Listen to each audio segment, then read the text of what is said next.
আসসালামু আলাইকুম সবাইকে।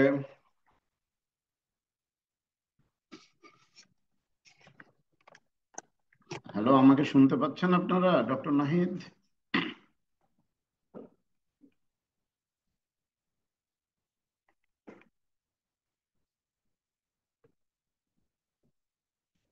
আসসালামু আলাইকুম, আমাকে কি শুনতে পাচ্ছেন আপনারা?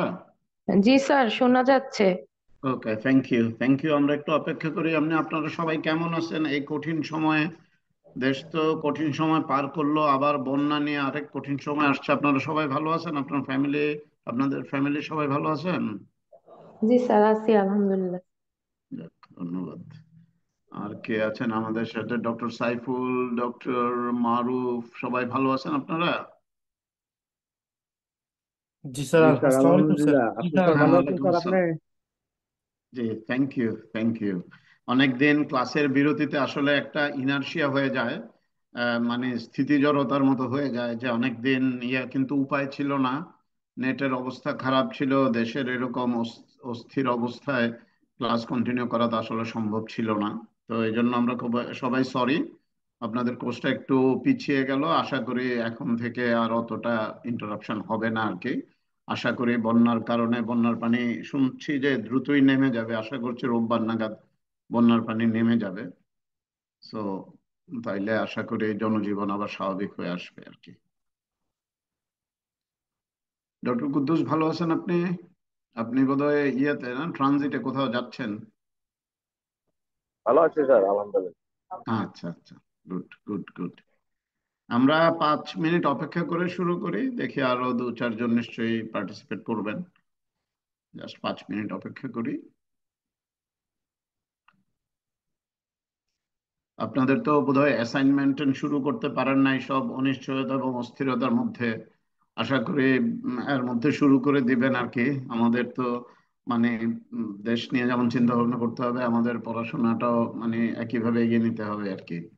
কোনো ব্যাপারে কোনো কনফিউশন থাকলে প্লিজ ডোন্ট হেসিটেট, আমাদেরকে নক করার জন্য আর কি, হোয়াটসঅ্যাপ গ্রুপে নক করতে পারেন। ইনশাল্লাহ আমরা রেসপন্ড করব সাধ্যমতো। এটাকে ডক্টর রোশনি জয়েন করেছেন, ভালো আছেন আপনি?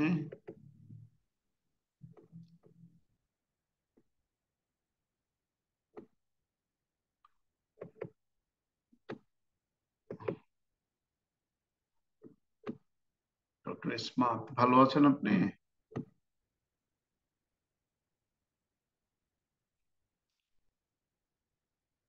লাইন বোধহয় ফ্লাকচুয়েট করছে, কেউ আসছে কেউ যাচ্ছে।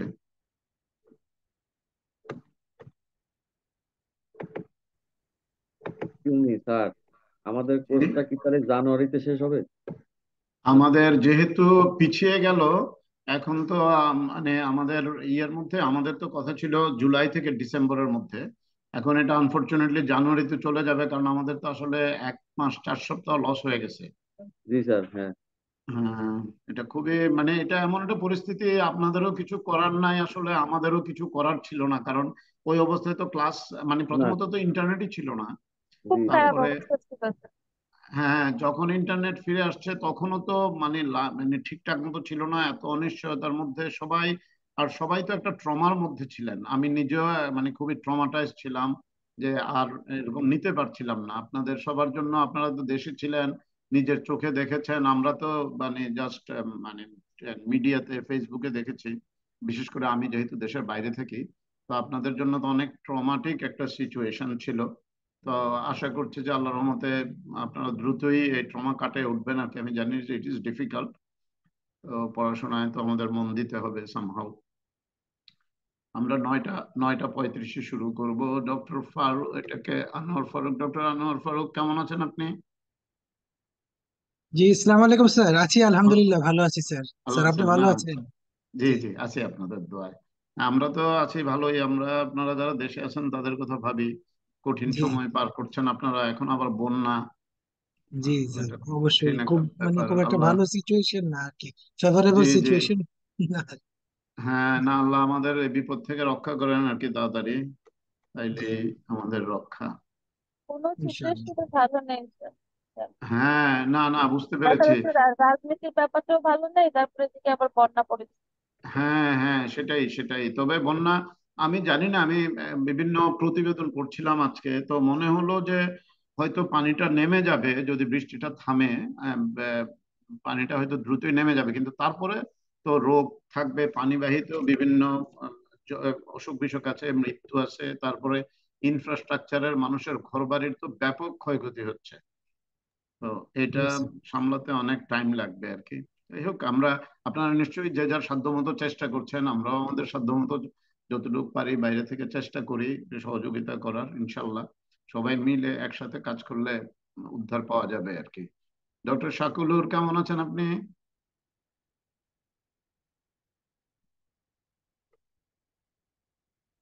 ডক্টর শাকুলুর, শুনতে পাচ্ছেন?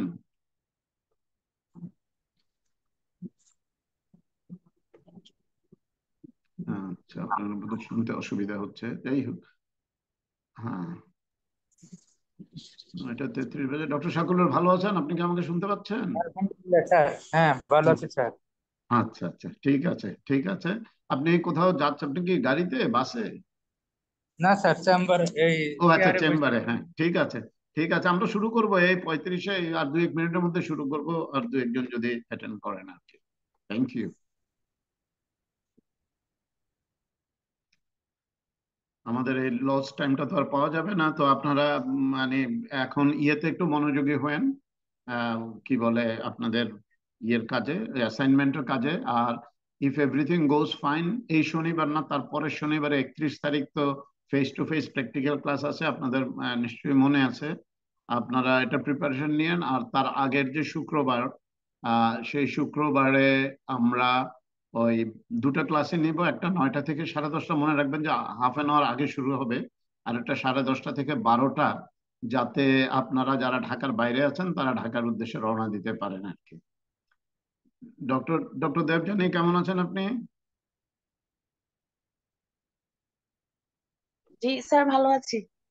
আপনি কি আদার চিটাগং এ? আপনি কি চিটাগং এ? জি স্যার, আমি চিটগাং থাকি। চিটাগং এর অবস্থা কি, পরিস্থিতি কি আপনাদের? আপনি কি শহরে, রাস্তাঘাটে কি পানি উঠেছে নাকি? শহরের রাস্তাঘাটে স্যার পানি নেই, এমনি ওই আমি স্যার ওই যেরকম জানছি আর কি, ওভার দ্য মিডিয়া ওরকমই। আর আমরা শহরের রাস্তা এখানে, আমাদের হুম। এখানে যে ওই ইয়ে ছিল, চেরাগি পাহাড়, ওই জায়গাটা একটু পানিতে ইয়ে আচ্ছা হয়ে আচ্ছা আচ্ছা, চেরাগি তাহলে পাহাড়টা। ব্যাপকভাবে হয় নাই। আশা করি পানি নেমে যাবে, যাতে 31 তারিখের ক্লাস আপনারা অ্যাটেন্ড করতে পারেন আর কি। আশা করি পানি নেমে যাবে ইনশাল্লাহ। জি তো জি স্যার। আমরা ক্লাসে ঢুকি, তাহলে ক্লাসটা শুরু করি। অনেকেই আসছেন, বাকিরা নিশ্চয়ই আস্তে আস্তে অ্যাটেন্ড করবেন। তো আমরা ক্লাস শুরু করি, হ্যাঁ। আমি স্ক্রিন শেয়ারে যাই, আপনারা দেখেন যে স্ক্রিনটা ঠিক মতো শেয়ার হচ্ছে কিনা। Share screen.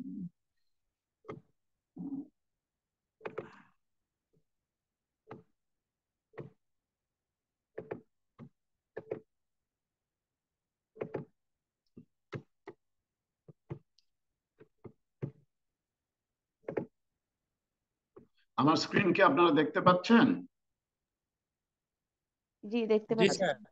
আচ্ছা, জি পাচ্ছি স্যার, স্যার। দেখা যাচ্ছে স্যার। স্যার, হ্যাঁ, আমি দেখি যে এটা মুভ করছে কিনা।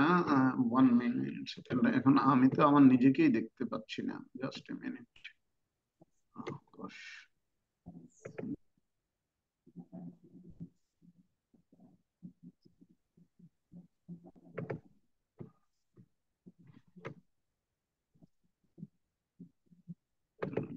শেয়ার স্টপ করি, স্টপ করে আবার যাই।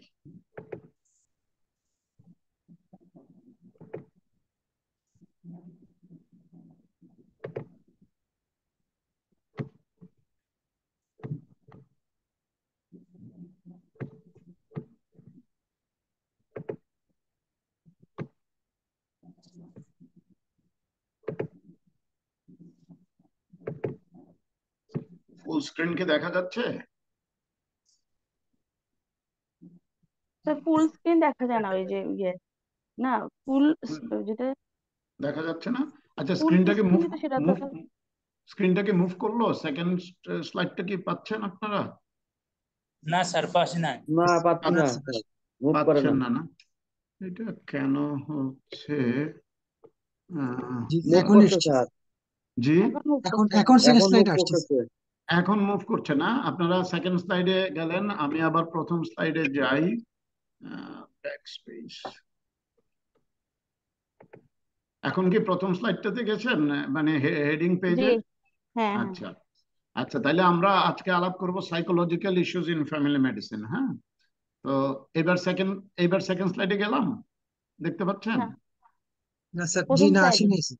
ও, কি সমস্যা! হ্যাঁ, এখন এবার স্যার কি এখন আসছে। আসছে। জি, আচ্ছা ঠিক আছে, তাহলে এইভাবেই যাই আমরা। আহ, আমরা তাইলে একটা পেশেন্ট নিয়ে আলোচনা করি প্রথমে। আমরা তাইলে আলোচনায় ঢুকতে সুবিধা হবে। এই পেশেন্টটা, এই ভদ্রলোকের বয়স হচ্ছে 80 বছর। উনি নন হাইপারটেনসিভ, ওনার টাইপ 2 ডায়াবেটিস আছে, ওনার গ্যাস্ট্রোইসোফেজিয়াল রিফ্লাক্স আছে, ওনার ইসকেমিক কার্ডিওমায়োপ্যাথি আছে, এবং ওনার ক্রনিক কিডনি ডিজিজ আছে। তো উনি বেশ কয়েকদিন যাবত ওনার বমি হচ্ছিল, খাওয়ার পর পর বমি হয়। তো উনি, ওনার ছেলে থাকে দেশের বাইরে, উনি ওনার ছেলেকে ফোন করে বললেন যে বাবা এরকম আমার তো এরকম খাওয়ার পর পরই কন্টিনিউয়াস বমি হয়, আমি এখন কি করব? তো ওনার ছেলে বললেন যে তাইলে আপনি একটা কাজ করেন, আপনি একজন গ্যাস্ট্রোএন্টারোলজিস্টের কাছে যান। তো সংবাদ নিয়ে একজন গ্যাস্ট্রোএন্টারোলজিস্টের ইনফরমেশন দেওয়া হলো। তো উনি গ্যাস্ট্রোএন্টারোলজিস্টের কাছে গেলেন। গ্যাস্ট্রোএন্টারোলজিস্ট বললেন যে এন্ডোস্কোপি করতে হবে। এন্ডোস্কোপি করে উনি ডায়াগনোসিস করলেন কার্সিনোমা ইসোফেগাস। তো এটা তো একটা, মানে একজন বাংলাদেশের না, যে কোনো মানুষের পক্ষে এটা একটা ভয়ঙ্কর ডায়াগনোসিস। তো এখন কি করবেন? গ্যাস্ট্রোন্টোলজিস্ট বললো যে আমি আপনাকে একজন অঙ্কোলজিস্টের কাছে, ক্যান্সার স্পেশালিস্টের কাছে রেফার করছি, আপনি যান, দেখেন যে নেক্সট ট্রিটমেন্ট অপশনটা কি হতে পারে। তো উনি অঙ্কোলজিস্টের কাছে গেলেন। এই ভদ্রলোকের বাসা হচ্ছে উত্তরায়। এটা কিন্তু মানে রিয়েল কেস স্টাডি, আমি যেগুলি নিয়ে কথা বলি এগুলি বাস্তবের ঘটনা আর কি। তো ওই ভদ্রলোকের বাসা হচ্ছে উত্তরায়। উনি একজন অঙ্কোলজিস্টের সাথে দেখা করলেন ধানমন্ডিতে এসে। তো দেখা করার পরে উনি, অনকোলজিস্ট বললেন যে আপনার তো এতগুলি রোগ আছে, আপনার ডায়াবেটিস আছে, হাইপারটেনশন আছে, রিফ্লাক্স আছে, আপনার হার্টের অবস্থাও ভালো না, আপনার কিডনির অবস্থা ভালো না, আপনাকে তো আসলে কেউ অপারেশন করবে না, আর আপনাকে কেমোথেরাপিও দিয়ে লাভ নাই, আপনি এগুলো টলারেট করতে পারবেন না, তার চেয়ে আপনি বাসায় যান, আল্লাহকে ডাকেন। তো এই পর্যায়ে আমি আপনাদেরকে একটু কয়েক সেকেন্ডের পজ দিতে বলবো। দিয়ে মনে করেন এই ভদ্রলোকের পায়ে ভর দিয়ে যদি আপনারা দাঁড়ান, আপনি গাড়িতে করে ধানমন্ডি থেকে উত্তরা যাচ্ছেন, আপনাকে অঙ্কোলজিস্ট বলে দিয়েছে যে আপনাকে, আপনার কোনো ট্রিটমেন্ট নাই, কিছু করানো যাবে না। আপনার মনের মধ্যে কি মানে ভাবের উদ্রেক হবে, কি মনে হবে আপনাদের?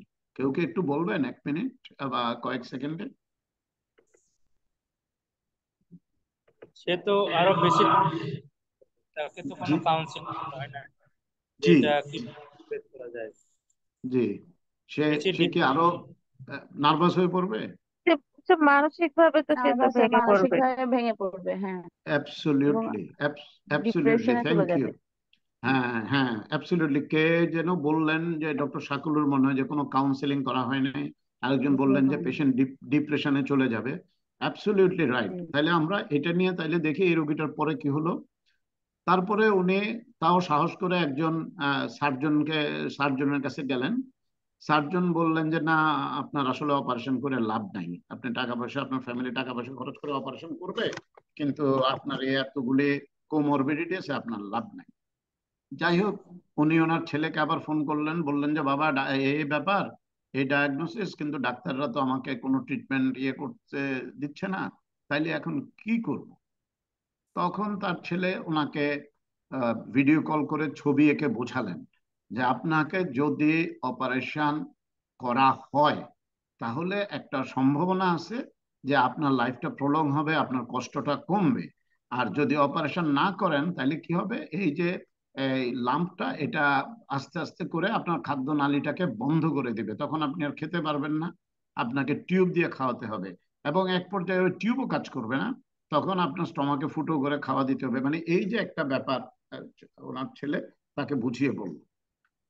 তখন উনি বললেন যে বাবারে, আমার 80 বছর বয়স হয়েছে, তোমরা বড় হয়েছো, তোমরা জীবনে প্রতিষ্ঠিত হয়েছো, হ্যাঁ, আমার জীবনে আর চাওয়া পাওয়ার কিছু নাই, আমি মৃত্যুকে ভয় পাই না, আমার তো একদিন মারা যেতেই হবে। আমি মৃত্যুকে ভয় পাই না, আমি কষ্ট পাওয়াকে ভয় পাই। যদি তোমাদের কোনো সাধ্য থাকে কোনোভাবে আমার কষ্ট কমানোর ব্যবস্থা করো, এটা উনি তার ছেলেকে বললেন। তখন তার ছেলে বাংলাদেশে আরো বিভিন্ন জায়গায় যোগাযোগ করে শেষ পর্যন্ত এক জায়গায় অপারেশন করানোর জন্য ব্যবস্থা করলেন, এবং ভদ্রলোকের অপারেশন করা হলো, লাম্প রিমুভ করা হলো, তারপরে কেমোথেরাপি দেওয়া হলো।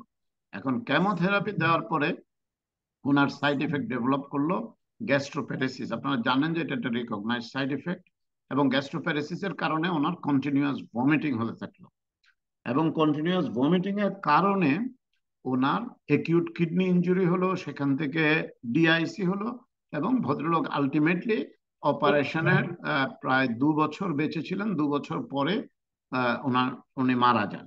এর মধ্যে ওনার আবার ক্যান্সারটা রিকারও করেছিল, এটা গ্যাস্ট্রোইসোফেজিয়াল জাংশনে ছিল।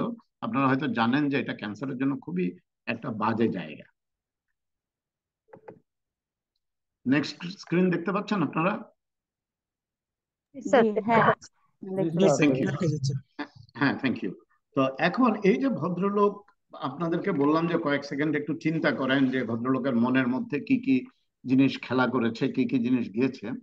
এইখানে বেসিক্যালি এই টার্মটা আপনারা মনে রাখবেন, এটা হয়তো পরীক্ষার জন্য ইম্পর্টেন্ট। এটাকে বলে ডাবডা, DABDA। এটা হচ্ছে যে আপনি যখন একটা খারাপ সংবাদের মুখোমুখি হন, তা আপনার মানসিক অবস্থাটা কি কি রিয়াকশনের মধ্য দিয়ে যায়। এটা নিয়ে ডিটেলস পরে বলবো, আমি জাস্ট এটা অ্যাব্রিভিয়েশনটা বলে রাখি। D for denial, A for anger, B for bargaining, D for depression, A for acceptance. এই স্টেজগুলোর মধ্যে দিয়ে সে যায়। তো এটা নিয়ে আমি পরে আবার বলবো। এখন এই যে ভদ্রলোক, যেটা আপনারা বললেন যে প্রথম যে সার্জন এবং অনকোলজিস্ট ছিল, ওনারা কিন্তু কম্পেশনেটলি ওনাকে হ্যান্ডেল করেন নাই, তাই না? বলেছেন যে যান আল্লাহকে ডাকেন, আপনার তো অনেক বয়স হয়েছে, এটা ট্রিটমেন্ট করা যাবে না। হ্যাঁ, কিন্তু তার মনের দিকটাকে এক্সপ্লোর করে সেটা নিয়ে কিন্তু ওনারা কোনো রকম থেরাপি দেননি। এই ভদ্রলোক খুব লোনলি হয়ে গেলেন, একা একা এই গাড়ির মধ্যে বসে ধানমন্ডি থেকে উত্তরায় গেলেন। তার মধ্যে ডিপ্রেশন কাজ করলো। এক পর্যায়ে উনি হয়তো তার নিয়তিটাকে অ্যাকসেপ্ট করলেন, তার মৃত্যুর জন্য উনি প্রিপেয়ার হলেন।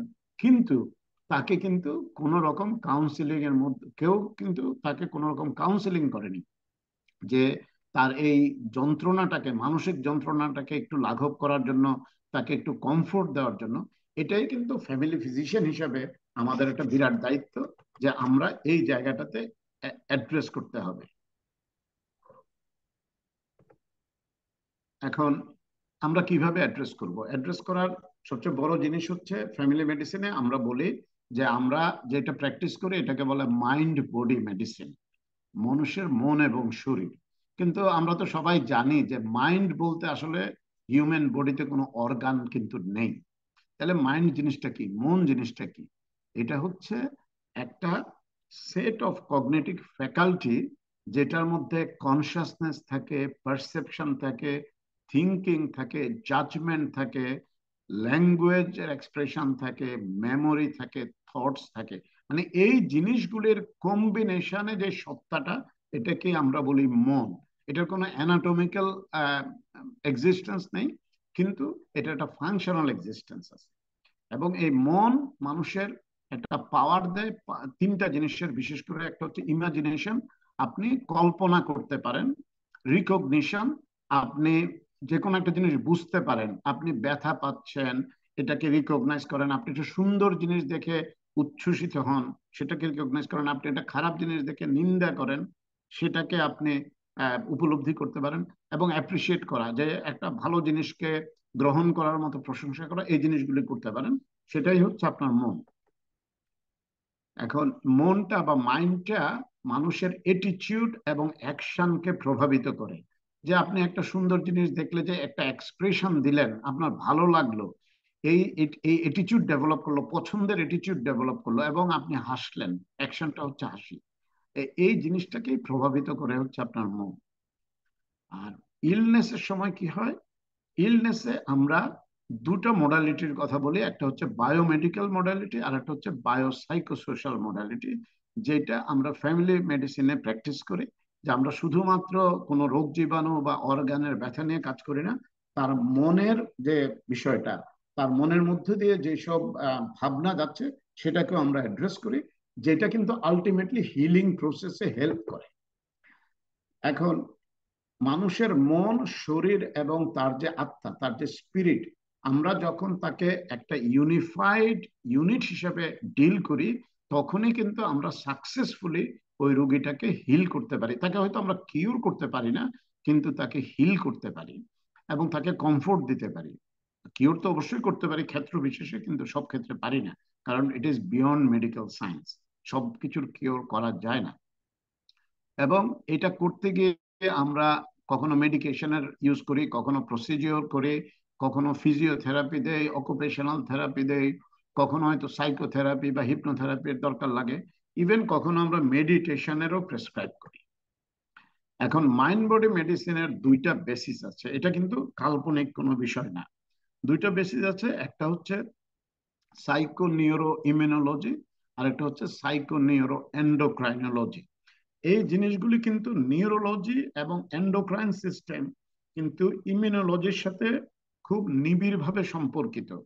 এবং রিসার্চে দেখা গেছে যে লাইক মানে সাইকিয়াট্রিক ইলনেস, ধরুন সিজোফ্রেনিয়া, সিজোফ্রেনিয়া এবং কম্প্রোমাইজড ইমিউন রেসপন্সের সাথে, ইমিউন সিস্টেমের সাথে একটা ওতপ্রোত সম্পর্ক আছে। দেখা গেছে যে যাদের সিজোফ্রেনিয়া আছে তাদের ইমিউন সিস্টেমটা কম্প্রোমাইজড, আবার যাদের ইমিউন সিস্টেম কম্প্রোমাইজ তাদের মধ্যে সিজোফ্রেনিয়ার প্রবণতা নর্মাল পপুলেশন গ্রুপের চেয়ে বেশি। তো দ্যাট মিনস যে এই যে নিউরোলজিক্যাল কন্ডিশন এবং ইমিউনোলজিক্যাল কন্ডিশন, এটাও ওতপ্রোতভাবে জড়িত। এবং কম্প্রোমাইজড মেন্টাল হেলথ যাদের থাকে তাদের দেখা গেছে তাদের ইমিউন সিস্টেম সাপ্রেস, এবং যারা ক্রনিক স্ট্রেসে ভুগেন তারাও তাদের ইমিউন রেসপন্সটাও অনেক নিচের দিকে থাকে, লোয়ার থাকে। এখন এটা যদি আমরা একটা স্কিমেটিক ডায়াগ্রামের মধ্যে যাই, যাদের ক্রনিক সিভিয়ার স্ট্রেস আছে তাদের কিন্তু স্ট্রেস হরমোন কর্টিসল রিলিজ হয়। আপনারা জানেন যাদের কর্টিসল রিলিজ যখন বেড়ে যায় তখন এটা টি সেল ডেভেলপমেন্টকে ইনহিবিট করে। তো টি সেল ডেভেলপমেন্ট ইনহিবিট করলে কি হয়, তাদের ইমিউন রেসপন্সটা কমে যায়, ডিফেন্স মেকানিজমের এগেনস্টে যে ইমিউন রেসপন্স থাকে, যে ডিফেন্স মেকানিজম থাকে, সেটা কমে যায়। তো যদি তার ইমিউন রেসপন্স কমে যায় তাহলে কি হয়, সে more likely to get and stay sick, কারণ তার তো ইমিউন রেসপন্স কম। এবং সে যখন দীর্ঘদিন সিক থাকে এবং ডিজিজকে ফাইট করতে পারে না, তার মধ্যে নতুন স্ট্রেস এবং ডিপ্রেশনের জন্ম হয়। এবং এই নতুন স্ট্রেস এবং ডিপ্রেশন আবার তা ক্রনিক সিভিয়ার স্ট্রেস করে, তার মানে এই সাইকেলটা কন্টিনিউয়াসলি রিপিট হতে থাকে। একজন ফ্যামিলি ফিজিশিয়ান হিসেবে আমাদের প্রয়োজন হচ্ছে এই সাইকেলটাকে ব্রেক করা। ইভেন আমরা যে রোগীটার কথা বললাম, তার যে স্ট্রেস, কিন্তু তার অনেক রকম কেমোথেরাপি দেওয়া হয়েছে, পেইন ম্যানেজমেন্ট দেওয়া হয়েছে, কিন্তু তার স্ট্রেস রিলিজের জন্য এই সাইকেলটা আমরা কোথাও ব্রেক করিনি। যদি করতাম, তিনি যতদিনই বাঁচেন তার দুর্দশাটা একটু কম হতো। স্যার আরেকবার বললে ভালো হতো। আচ্ছা, আরেকবার বললো। জি স্যার। যাদের যাদের ক্রনিক সিভিয়ার স্ট্রেস থাকে তাদের স্ট্রেসের কারণে তো আমরা স্ট্রেস হরমোন জি রিলিজ স্যার, হয়, তাই না? Stress cortisol. জি, স্ট্রেস হরমোন যখন রিলিজ হয়, কর্টিসল যখন রিলিজ হয়, তখন টি সেলের ডেভেলপমেন্টটা ইনহিবিট হয়। আর টি সেলের ডেভেলপমেন্ট ইনহিবিট হলে, কারণ টি সেলটা তো আমার ইমিউন রেসপন্সের জন্য রেসপন্সিবল, তো ওইটা যখন মানে রিলিজ কম হয় তখন তো তার ইমিউন রেসপন্সটা কমে যাবে, এবং ইমিউন রেসপন্স কমলে সে বেশি দিন সিক থাকবে এবং নতুন করে সিক হওয়ার সম্ভাবনাও বেড়ে যাবে। এবং তাতে করে হবে কি, সে ডিপ্রেসড হবে, নতুন করে স্ট্রেস হবে, স্ট্রেস হলে এই সাইকেলটা আবার রিপিট হতে থাকবে। তো আমাদের এই সাইকেলটাকে কোথাও ব্রেক করতে হবে। আচ্ছা, আমরা একটা এক্সাম্পল দেই যে মাইন্ড বডি মেডিসিনের, যে এটা যে কোনো কাল্পনিক না। আপনারা তো টেনশন হেডেকের কথা শুনেছেন নিশ্চয়ই। হ্যাঁ, এটা মনে হয় যে আমাদের খুব অ্যাংজাইটি টেনশন থাকলে হেডেকটা হচ্ছে। আসলে বিষয়টা কি? বিষয়টা হচ্ছে যে আপনার কাছে একটা রোগী আসলো, সে বললো যে স্যার বা ম্যাডাম আমার তো মানে খুবই মাথা ব্যথা, সিভিয়ার হেডেক। আপনি সব ইনভেস্টিগেশন করলেন, তার ব্লাড প্রেশার নিলেন, তার পিউপিল দেখলেন, তার রুল আউট করলেন তার মাইগ্রেনও নাই, আপনি ইনভেস্টিগেশন করে সিটিটিটি করে দেখলেন যে ব্রেন টিউমার নাই, তার আইয়ের কোনো স্ট্রেন নাই, সার্ভাইকাল স্পাইনে আর্থ্রাইটিস নাই, তার সাইনোসাইটিসের কোনো প্রবলেম, মানে কোনো অর্গানিক কজই আপনি পাচ্ছেন না, তখন আপনি তাকে বললেন টেনশন হেডেক। তো এই ভদ্রলোক কি হেডেকটা মানে কাল্পনিক বা ইনভেন্ট করেছে? আসলে তা কিন্তু না। আমরা যখন টেনশনে থাকি বা স্ট্রেসড হই তখন কি হয়, আমাদের অ্যালার্টনেস বেড়ে যায়। আমরা যখন অ্যালার্ট হই, খেয়াল করে দেখবেন যে আমাদের যে যে নেক মাসেল, ঘাড়ের মাসেলগুলি কিন্তু সাবকনসিয়াসলি স্টিফ হয়ে যায়। এই স্টিফনেসের কারণে আমাদের এই হেডেকটা আমরা ফ্রন্টাল এবং অক্সিপিটাল এরিয়াতে ফিল করতে পারি। তার মানে হচ্ছে এই যে টেনশন, অ্যাংজাইটি এবং স্ট্রেসের কারণে এই হেডেকটা হচ্ছে, তারও কিন্তু একটা অর্গানিক কজ আছে, সেটা হচ্ছে মাসেল স্টিফনেস এবং মাসেল স্পাজম থেকে আসছে। সুতরাং কোনো কিছু যদি আমরা অর্গানিক্যালি ব্যাখ্যা করতে না পারি, তার মানে নট অলওয়েজ যে পেশেন্ট এটা কল্পনা করছে। হ্যাঁ, কখনো কখনো তো আছেই, আপনার হাইপোকন্ড্রিয়াক পেশেন্টরা সেটা করে, অথবা মেলিঙ্গারিং করতে পারে, সেগুলি আছে, কিন্তু ইন জেনারেল আমরা ওইটাকে ওই ক্লাসিফিকেশনে ফেলতে পারবো না। স্যার একটু কথা বলতে পারবো? জি জি শিওর। স্যার আগের স্লাইডটা একটু দেন। আগের স্লাইডটা স্যার এটা এটা? স্যার। স্যার হ্যাঁ। হ্যাঁ স্যার, এই যে এখানে মাইগ্রেন লেখা আছে, ব্রেন হুম, টিউমার, আই স্ট্রেন, তারপরে সি হুম, ফাইনাস। স্যার আমার আর্থ্রাইটিস। হুম, মাইগ্রেন হেডেক আছে, সাথে হুম, হচ্ছে sir ACL B27 positive. Even হুম, আমি ডিপ্রেশনে, প্রচন্ড ডিপ্রেশনে থাকি, গত 3 বছরের বেশি হয়ে গেল। হুম, হুম, দ্যাট মিনস এটা হচ্ছে স্যার, আমার হাজবেন্ড যখন কোভিডে মারা যায় তারপর থেকে আমার এটা ইয়া করে হুম, গেছে। আর মাইগ্রেন আমার অলওয়েজ থাকে। আমি হুম, একটু মানে সামান্য একটু টেনশন করলেই আমার মাইগ্রেনটা প্রচন্ড বেড়ে যায়, ইভেন হুম, বমি টমি হয়। হুম, নমি যে ট্যাবলেটটা আছে, নমি হুম, ট্যাবলেট ডেইলি 4টা 5টা লাগে এরকম। হুম, আর হচ্ছে হুম, আর্থ্রাইটিস এর প্রবলেম তো আছে স্যার, সোরিয়াটিক আর্থ্রাইটিস, তারপর হচ্ছে অ্যানকাইলোসিং স্পন্ডাইলাইটিস, মানে আমার হুম, মাসল গুলো স্পাজম করে গেছে। হুম, হুম, এটা হুম, স্যার হুম, আমার 3 বছরের মধ্যেই করে গেছে। আমার ডায়াগনোসিস হয়েছে ACL B27 পজিটিভ 2 বছর আগে, ডায়াবেটিস ডায়াগনোসিস আচ্ছা। হয়েছে। হুম, তা হুম, আমি এর হুম, মধ্যে, ডাক্তার বলছে ওষুধ খেতে হবে, ফলো আপে থাকতে হবে। আসলে হুম, স্যার ওভাবে থাকা হয় না, জব করি, তারপরে হুম, ফ্যামিলিতে হুম, বাবা অসুস্থ, সবকিছু হুম। মিলিয়ে হয় না। ওদিকে কমপ্লিকেশন আরো ডেভেলপ করতে পারে কিনা স্যার? হ্যাঁ, আপনি যদি এটাকে যে কোনো কিছুকে ম্যানেজ না করেন, ওয়েল ম্যানেজ যদি না থাকে, এটা অফকোর্স মানে এটার থেকে ডাইরেক্ট কোনো কমপ্লিকেশন না হলে এটা সিভিয়ারিটিটা ইটসেলফ এ কমপ্লিকেশন। আপনি মানে ইভেন সিভিয়ারিটির স্যার আমার চোখে প্রবলেম দেখা দিচ্ছে এখন ইভেন। আপনি আপনি কি কোনো আই স্পেশালিস্ট কে গিয়েছেন আপনার চোখ আমি পরীক্ষা? আই বলতে স্যার, আমার তো মায়োপিয়া অনেক আগে থেকে। হুম, হুম, হুম, তো হুম, আমি ইদানিং গত 1 বছর 1.5 বছরে আমি তাহলে কোনো আই স্পেশালিস্টের কি কাছে যাইনি। সমস্যা হচ্ছে? হুম, হুম, হুম, আপনি আমার কিন্তু যাবেন। স্যার প্রত্যেকটা, আগে স্যার লার্জ জয়েন্ট গুলোতে পেন ছিল, এখন স্যার স্মল জয়েন্ট সবগুলোতে ছড়াই গেছে। হুম, এইটা এইটা নিয়ে, এই হেডেকটা নিয়ে এবং আপনি যে মাসেল স্পাজমের কথা বলেছেন, এইটা স্যার, নিয়ে আমি শেষের দিকে একটু আলোকপাত করব। বাংলাদেশে আমরা, স্যার আমি বাংলাদেশে আমরা মাসল মাসল রিল্যাক্সেন্ট কোনো ওষুধ খেতে পারি না। মাসেল রিল্যাক্সেন্স কম খাওয়াই ভালো, কিন্তু খেতে পারি না, আপনি, খেলে আমার অন্যরকম, মানে শরীরের অবস্থা খুবই খারাপ হয়ে যায়। ওকে, আপনি তাইলে এই জিনিসটা আপনি মাথায় রাখেন। আমরা আপনার পার্সোনাল জিনিসটা নিয়ে এখানে অত ডিটেলস আলোচনা না করি, কিন্তু স্যার আপনি পরে আমার সাথে যোগাযোগ করেন, আমরা আমাদের মানে পরামর্শ মতো ইয়ে দিব। একটা জিনিস আমরা বাংলাদেশে একটু কম খেয়াল করি, সেটা হচ্ছে যে মায়োথেরাপি, হ্যাঁ, বা মাসাজ, যেটা আমরা বাংলাদেশে খুব একটা রিকগনাইজ করি না। এটা কিন্তু এই chronic headache, muscle spasm, muscle pain, তারপরে অ্যানকাইলোজিং স্পন্ডালাইটিস, এইগুলোর জন্য খুবই উপকারী। হুম, মাইগ্রেনের জন্য বোটক্স থেরাপি ইদানিং দেওয়া হচ্ছে ওয়েস্টার্ন ওয়ার্ল্ডে, বাংলাদেশে গেছে কিনা আমি জানি না, স্যার একজন এটা ভালো নিউজ। মাইগ্রেনটা স্যার আমার কন্টিনিউয়াসলি থাকতেছে, কোনোদিনও কমে না, প্রত্যেকটা দিন স্যার ওষুধ না, খেতে হয়। প্রত্যেক দিন যে হেডেক, এটা তো মাইগ্রেন বলা যাবে কিনা এটা কিন্তু স্যার আমার নিউরোলজিস্টের স্যার কথা বলতে হবে। ইউনিল্যাটারাল হেডেক হয় তো, তো সেটা বুঝি, আচ্ছা, টেনশন আচ্ছা। হেডেক হলে সেটাও বুঝি। হুম, হুম, হুম, হুম, ঠিক আছে। আপনার এই জিনিসটা মাথায় রাখেন, আমরা ইন্ডিভিজুয়াল জিনিসগুলি নিয়ে আবার মানে ইন্ডিভিজুয়ালি আলাপ করবো আর কি। হ্যাঁ। জি sir, thank you. Okay, okay, thank you, thank you.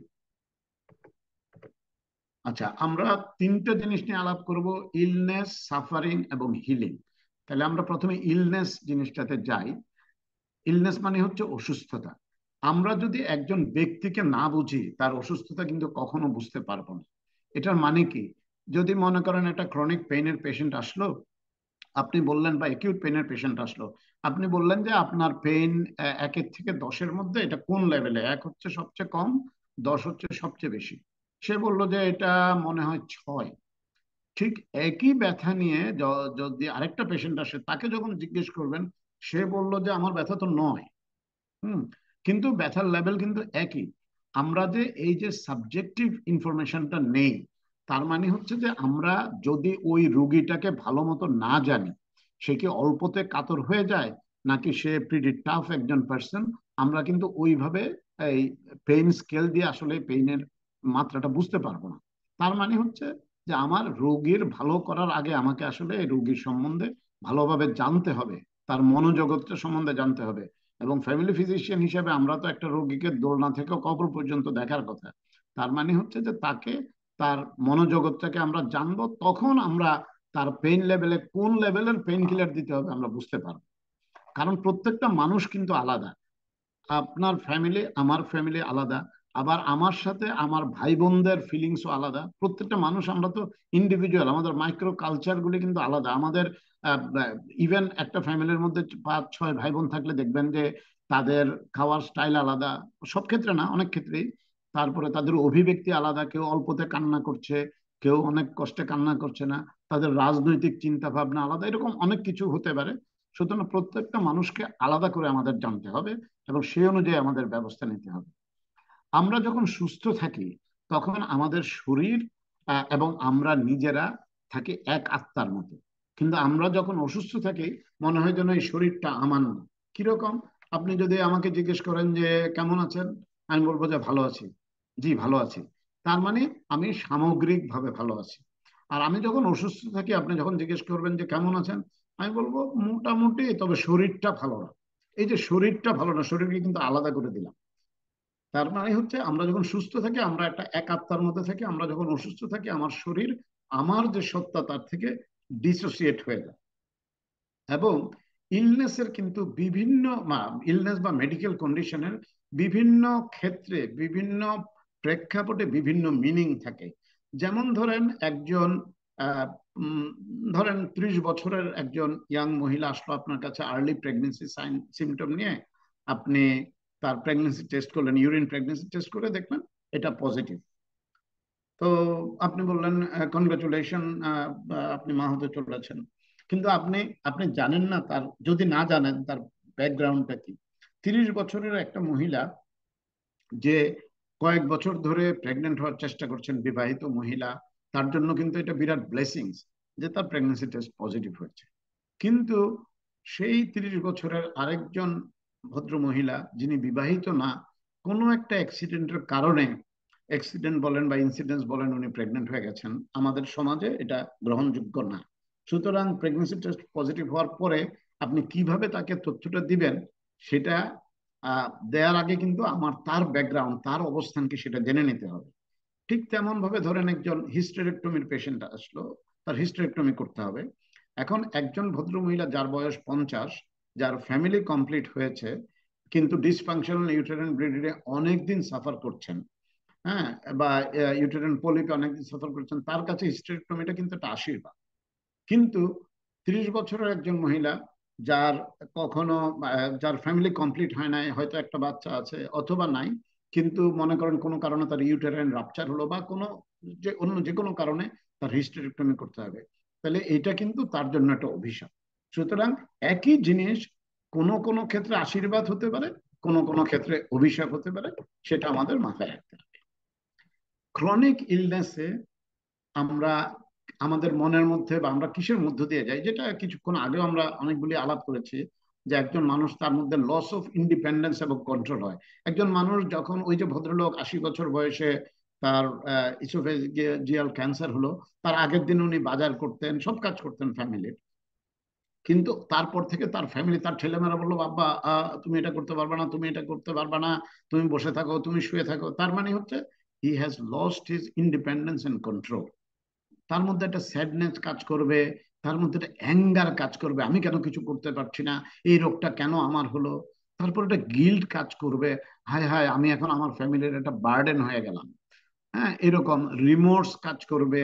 যদি উনি সিগারেট খেতেন, উনি বলবেন যে হ্যাঁ আমি যদি কেন যে সিগারেট খেতে গেলাম, এই যে একটা মানে রিমোর্স কাজ করবে। ফিয়ার, যে একটা হচ্ছে মৃত্যু ভয় একটা, তারপরে উনি মারা গেলে ফ্যামিলির কি হবে সেটা একটা ভয়, এগুলি কাজ করবে। তার মধ্যে ইমপেশেন্স হবে। দেখবেন যে ক্রনিক পেশেন্টরা কিন্তু অনেক ক্ষেত্রে খিটখিটে মেজাজের হয়। খিটখিটে মেজাজে হয় অনেক কারণ, এই যে উপরের কারণগুলি, তার মধ্যে ডিপ্রেশন আছে, স্যাডনেস আছে, তার মধ্যে ফিয়ার আছে, হ্যাঁ, তার মধ্যে একটা গিলটি ফিলিং আছে। সবকিছুর জন্য উনি ইমপেশেন্ট হয়ে যায়। এক পর্যায়ে উনি আইসোলেটেড থাকে, তার মধ্যে ফ্রাস্ট্রেশন হয়, হোপলেসনেস হয়, এই সবগুলি। তারপরে রিজেন্টমেন্ট হয়, তার মধ্যে ক্ষোভ হয়, তার নিজের প্রতি, তার ফ্যামিলির প্রতি, তার বন্ধুদের প্রতি, সবার প্রতি একটা ক্ষোভ ইয়ে করে। তার মানে ক্রনিক্যালি ইল পেশেন্টের আমাদের এই অ্যাসপেক্ট গুলি অ্যাড্রেস করতে হবে যদি আমরা তাকে পরিপূর্ণভাবে ট্রিটমেন্ট করতে চাই। সিক রোলটা সম্পর্কে আপনারা হয়তো জানেন। এটা দু রকম জিনিস আছে। একটা হচ্ছে যে বেসিক্যালি অনেকে তার অসুস্থতার অ্যাডভান্টেজ নিতে চায়। এটাও কিন্তু আমাদের সমাজে দেখা যায় না যে তা না, এই আমি তো অসুস্থ, আমি এটা করতে পারবো না সেটা। আসলে হয়তো উনি অনেক কিছু করতে পারেন, অসুস্থ থাকার পরেও মানুষ অনেক কিছু করতে পারে। হুম। আমি একজন রোগীকে জানি যাকে আমি এখান থেকে রিমোটলি আমি ডিল করি। তো ইয়াং মহিলা, সে যে কোনো কিছু বললেই তার একটা অজুহাত হচ্ছে তার ব্লাড প্রেশার হাই। হ্যাঁ, তো এখন ব্লাড প্রেশার হাই, আপনি অধিকাংশ ক্ষেত্রে কিন্তু ব্লাড প্রেশার মানে আপ টু মডারেট এলিভেটেড যদি হয়, আপনি এটা কিন্তু এসিমটোমেটিক, তাই না? অধিকাংশ ক্ষেত্রে কিন্তু যে কোনো কাজের কথা বললেই যে আমার তো ব্লাড প্রেশার হাই, আমার মাথা ঘোরায়। কিন্তু ব্লাড প্রেশার চেক করলে দেখবেন যে আপনার 150/95 এরকম। তো এটা হচ্ছে একটা সিক রোল, মানে একটা অজুহাত কাজ না করা। অনেকে আছে যে দেখেন না, যে সাহায্য নিতে আসে, হয়তো তার যত না অসুস্থতা তার চেয়ে বাড়িয়ে সে এটাকে প্রেজেন্ট করে, যাতে আপনার তার প্রতি একটু সদয় মনোভাব হয়। সুতরাং আমরা যখন একটা ক্রনিক পেশেন্টকে ডিল করব, ওইটাও দেখতে হবে যে তার মধ্যে ওই প্রবণতাটা আছে কিনা, যে আমি তাকে সেই লেভেলেই ট্রিটমেন্টটা দিব বা কাউন্সিলিং করব যেই লেভেলটা তার জন্য প্রয়োজনীয়। ক্রনিক ইলনেসের একটা সাইকেল আমরা দেখি। ক্রনিক ইলনেসে কি হয়, আপনারা জানেন যে যারা ক্রনিক্যালি ইল তারা মোর অর লেস ডিপ্রেস থাকে, তাই না? তো ডিপ্রেস থাকলে মানুষ কি করে? মানুষ কিন্তু মোটিভেশন থাকে না, শুয়ে বসে থাকে, কমফোর্ট ইটিং করে। কমফোর্ট ইটিংটা কিন্তু ডিপ্রেশনের একটা কমন ফিচার, যে আমার কোনো কাজ নাই, আচ্ছা ফ্রিজ থেকে বের করে একটু কিছুটা খাই, অথবা রান্নাঘরে কিছু একটা খাই, এটা বানাই সেটা বানাই, খেতে থাকে। এবং তাতে করে আরো আলসেমি থাকে, সে মোটিভেশন পায় না, এবং এক্সারসাইজ করে না, ঘর থেকে বেরোয় না, ঘরে শুয়ে বসে থাকে। It is an unhealthy lifestyle. তো কেউ যদি কন্টিনিউয়াস খেতে থাকে আর শুয়ে বসে থাকে, তাহলে তো তার ডায়াবেটিস ডেভেলপ করার সম্ভাবনা খুব বেশি। এবং যখন তার ডায়াবেটিস ডেভেলপ করে, তখন তার সেলফ এস্টিম কমে যায়, তার ফিয়ার হয়, অ্যাংজাইটি হয়, এবং তখন তার ডিপ্রেশনটা রিএনফোর্সড হয়। তার মানে এটাও কিন্তু সাইক্লিক অর্ডারে চলতে থাকে। তার মানে ক্রনিক ইলনেসের এই সাইকেলে আমরা ডিপ্রেশনকে কিন্তু অ্যাড্রেস করতে হবে। অলমোস্ট ইনভেরিয়েবলি ক্রনিক্যালি ইল পেশেন্টরা ডিপ্রেসড হয়ে যায়। তো আমরা যদি এই ডিপ্রেশনকে অ্যাড্রেস করতে না পারি, তাইলে কিন্তু ক্রনিক ইলনেস আরো বেশি তার মধ্যে জাঁকিয়ে বসে। এখন একজন ক্রনিক ইলনেসের পেশেন্টকে আমাদের কিন্তু যেটা করতে হবে সেটা হচ্ছে empathy. there is a difference between empathy and sympathy। এটা বোধহয় আরেকটা ক্লাসে কি আমরা আলাপ করেছিলাম কিনা। এমপ্যাথি হচ্ছে সহমর্মিতা। আপনি তার পায়ে ভর দিয়ে পৃথিবীটা দেখছেন, তার সিমটম গুলি উপলব্ধি করার চেষ্টা করছেন। আর সিম্পিথি হলো পেশেন্টের দুঃখে বা ব্যথা আহা উহু করা। মানে অনেকটা সিম্পিথিটা হচ্ছে একটা করুণার মতো। অধিকাংশ রোগীরা কিন্তু করুণা চায় না, তারা চায় যে আপনি তার কষ্টটা উপলব্ধি করতে পারলেন কিনা, এতটুকুতে সে খুশি। কারণ ওরা জানে যে আপনি যদি উপলব্ধি করতে পারেন, তাহলে আপনি এটা অ্যাড্রেস করার জন্য চেষ্টা করতে পারবেন। আর ক্রনিক পেশেন্টদের যখন ডিল করবেন, অধিকাংশ ক্ষেত্রে তো আপনাদের ফ্যামিলিকেও ডিল করতে হবে, কারণ ক্রনিক্যালি ইল পেশেন্টকে ফ্যামিলি নিয়ে আসে। তো ফ্যামিলি যখন নিয়ে আসে, তখন আপনাদের ওই যে ফ্যামিলিটা, মানে ওই ভদ্রলোকের ওয়াইফ বা ওই ভদ্রলোকের ছেলের বউ, যারা তাকে কেয়ার করছে, সেও কিন্তু এক্সস্টেড হয়ে যায়, তাই না? মানে একটা ক্রনিক পেশেন্টকে ডিল করা কিন্তু এত ইজি না। তো সে যখন এক্সস্টেড হয়ে যায়, তার মধ্যে বিরক্তি আসতে পারে, তার মধ্যে ক্লান্তি আসতে পারে। তাইলে ক্রনিক পেশেন্টকে যখন আমরা ডিল করি, তখন তার যে কেয়ারার, তাকেও কিন্তু ডিল করার ব্যাপার চলে আসে আমাদের। বাংলাদেশে নাই, কিন্তু ওয়েস্টার্ন ওয়ার্ল্ডে রেসপাইট কেয়ার বলতে একটা জিনিস আছে, যে আপনার অসুস্থ বাবা মা কে আপনি 24 ঘন্টা সেবা শুশ্রূষা করছেন, আপনি কক্সবাজারে একটু বেড়াতে যাবেন কিন্তু আপনি যেতে পারছেন না, তখন একটা ইনস্টিটিউশন আছে যে আপনি ওখানে 7 দিন ওনাকে রেখে যাবেন, 7 দিন পরে আবার বুঝে নেবেন, এর মধ্যে আপনি ঘুরে ফিরে আসবেন, বা মাসে একদিন একটা ছুটি নেবেন ওনাকে ওই ইনস্টিটিউশনে রেখে। এইভাবে কারণ না হয়, আপনি যদি নিজে ভালো না থাকেন আপনি কিন্তু অন্য কারো কেয়ার করতে পারবেন না। সো আমরা ফ্যামিলি ফিজিশিয়ান হিসেবে যখন ক্রনিক পেশেন্টকে ডিল করব, তখন কিন্তু তার যে কেয়ার করছে তার বাড়ির লোকটা কেমন আছে, সে কেয়ার করতে পারছে কিনা, তার কোনো নিড আছে কিনা, সেটাও কিন্তু আমাদের অ্যাড্রেস করার চেষ্টা করতে হবে। এই জিনিসটা আমাদের মাথায় রাখতে হবে। আমরা ইলনেস বললাম, এবার সাফারিং বলি। সাফারিং ইলনেসের সাথে অঙ্গাঙ্গিভাবে জড়িত, কারণ ইলনেসের কারণে মানুষের সাফারিং হয়। এখন যে কোনো সাফারিংই কিন্তু আপনি টলারেট করতে পারবেন যদি সাফারিংটা কেন হচ্ছে সেটা আপনি উপলব্ধি করতে পারেন। সো আমাদের আসলে ওই যে গোড়ায় যেতে হবে যে সাফারিংটা কেন হচ্ছে।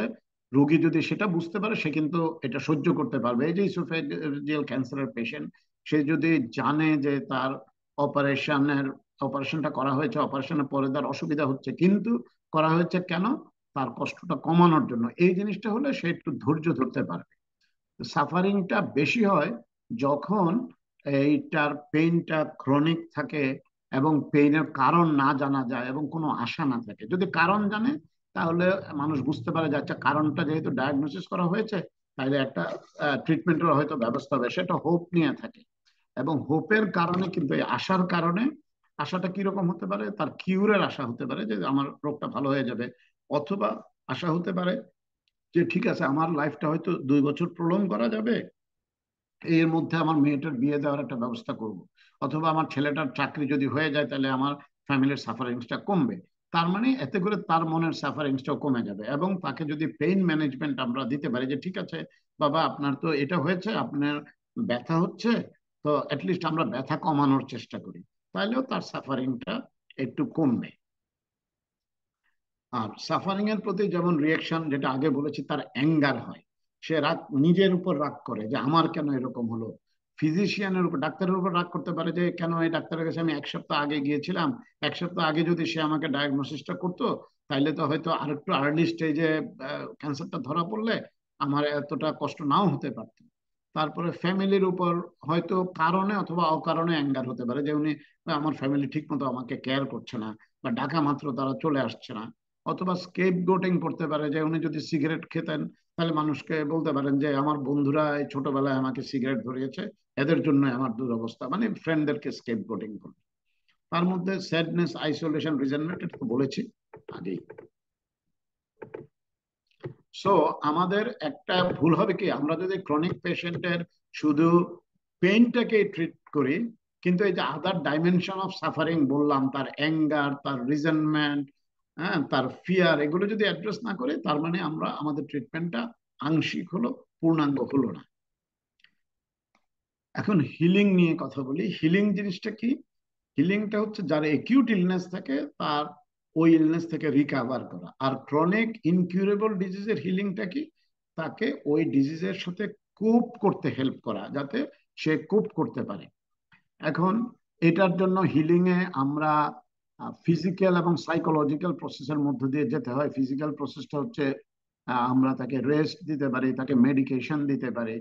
আর সাইকোলজিক্যাল প্রসেসটা কি, আমরা এই জিনিসগুলোকে অ্যাড্রেস করতে পারি, তার ডিপ্রেশন, তার অ্যাড্রেস করে তাকে হ্যাপিনেস এনশিওর করতে পারি, স্ট্রেস কমাতে পারি, অ্যাংজাইটি কমাতে পারি, তাকে একটু আশা দিতে পারি। এই জিনিসগুলি যদি করি, তাহলে তার হিলিং প্রসেসটা বেটার হয়। সুতরাং এই রেস্ট আর মেডিকেশন তো কমন, এটা যে কোনো ডাক্তারই করবে, কিন্তু আমরা ফ্যামিলি ফিজিশিয়ান হিসেবে এই জিনিসগুলি যদি, সাইকোলজিক্যাল ইস্যুগুলো যদি অ্যাড্রেস করি, তাহলে তার হিলিংটা স্পিড আপ হবে। যেমন ধরেন হ্যাপিনেস এবং হাসি, সেটা মানুষকে কিভাবে হেল্প করতে পারে। আমরা জানি যে আমরা যখন হ্যাপি থাকি, তখন আমাদের মধ্যে লাফটার হয়, আমরা হাসি।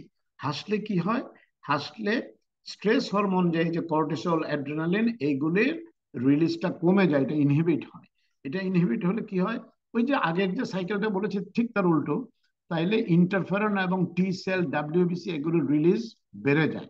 এগুলি যদি টি সেলের রিলিজ বাড়ে, ডাব্লিউবিসি ইন্টারফেরন এগুলো রিলিজ বাড়লে কি হয়, তার ইমিউন রেসপন্সটা ইনক্রিজ হয়। তাহলে ইমিউন রেসপন্স যদি ইনক্রিজ হয় তাহলে তার হিলিংটা ন্যাচারালি স্পিড আপ হবে। এবং হাসি করলে আরেকটা কি হয়, যে রিলিজ অফ এন্ডোরফিন রিলিজ হয়। এন্ডোরফিন যদি রিলিজ হয় সেটাও কিন্তু হিলিং প্রসেসকে স্পিড আপ করে। হুম।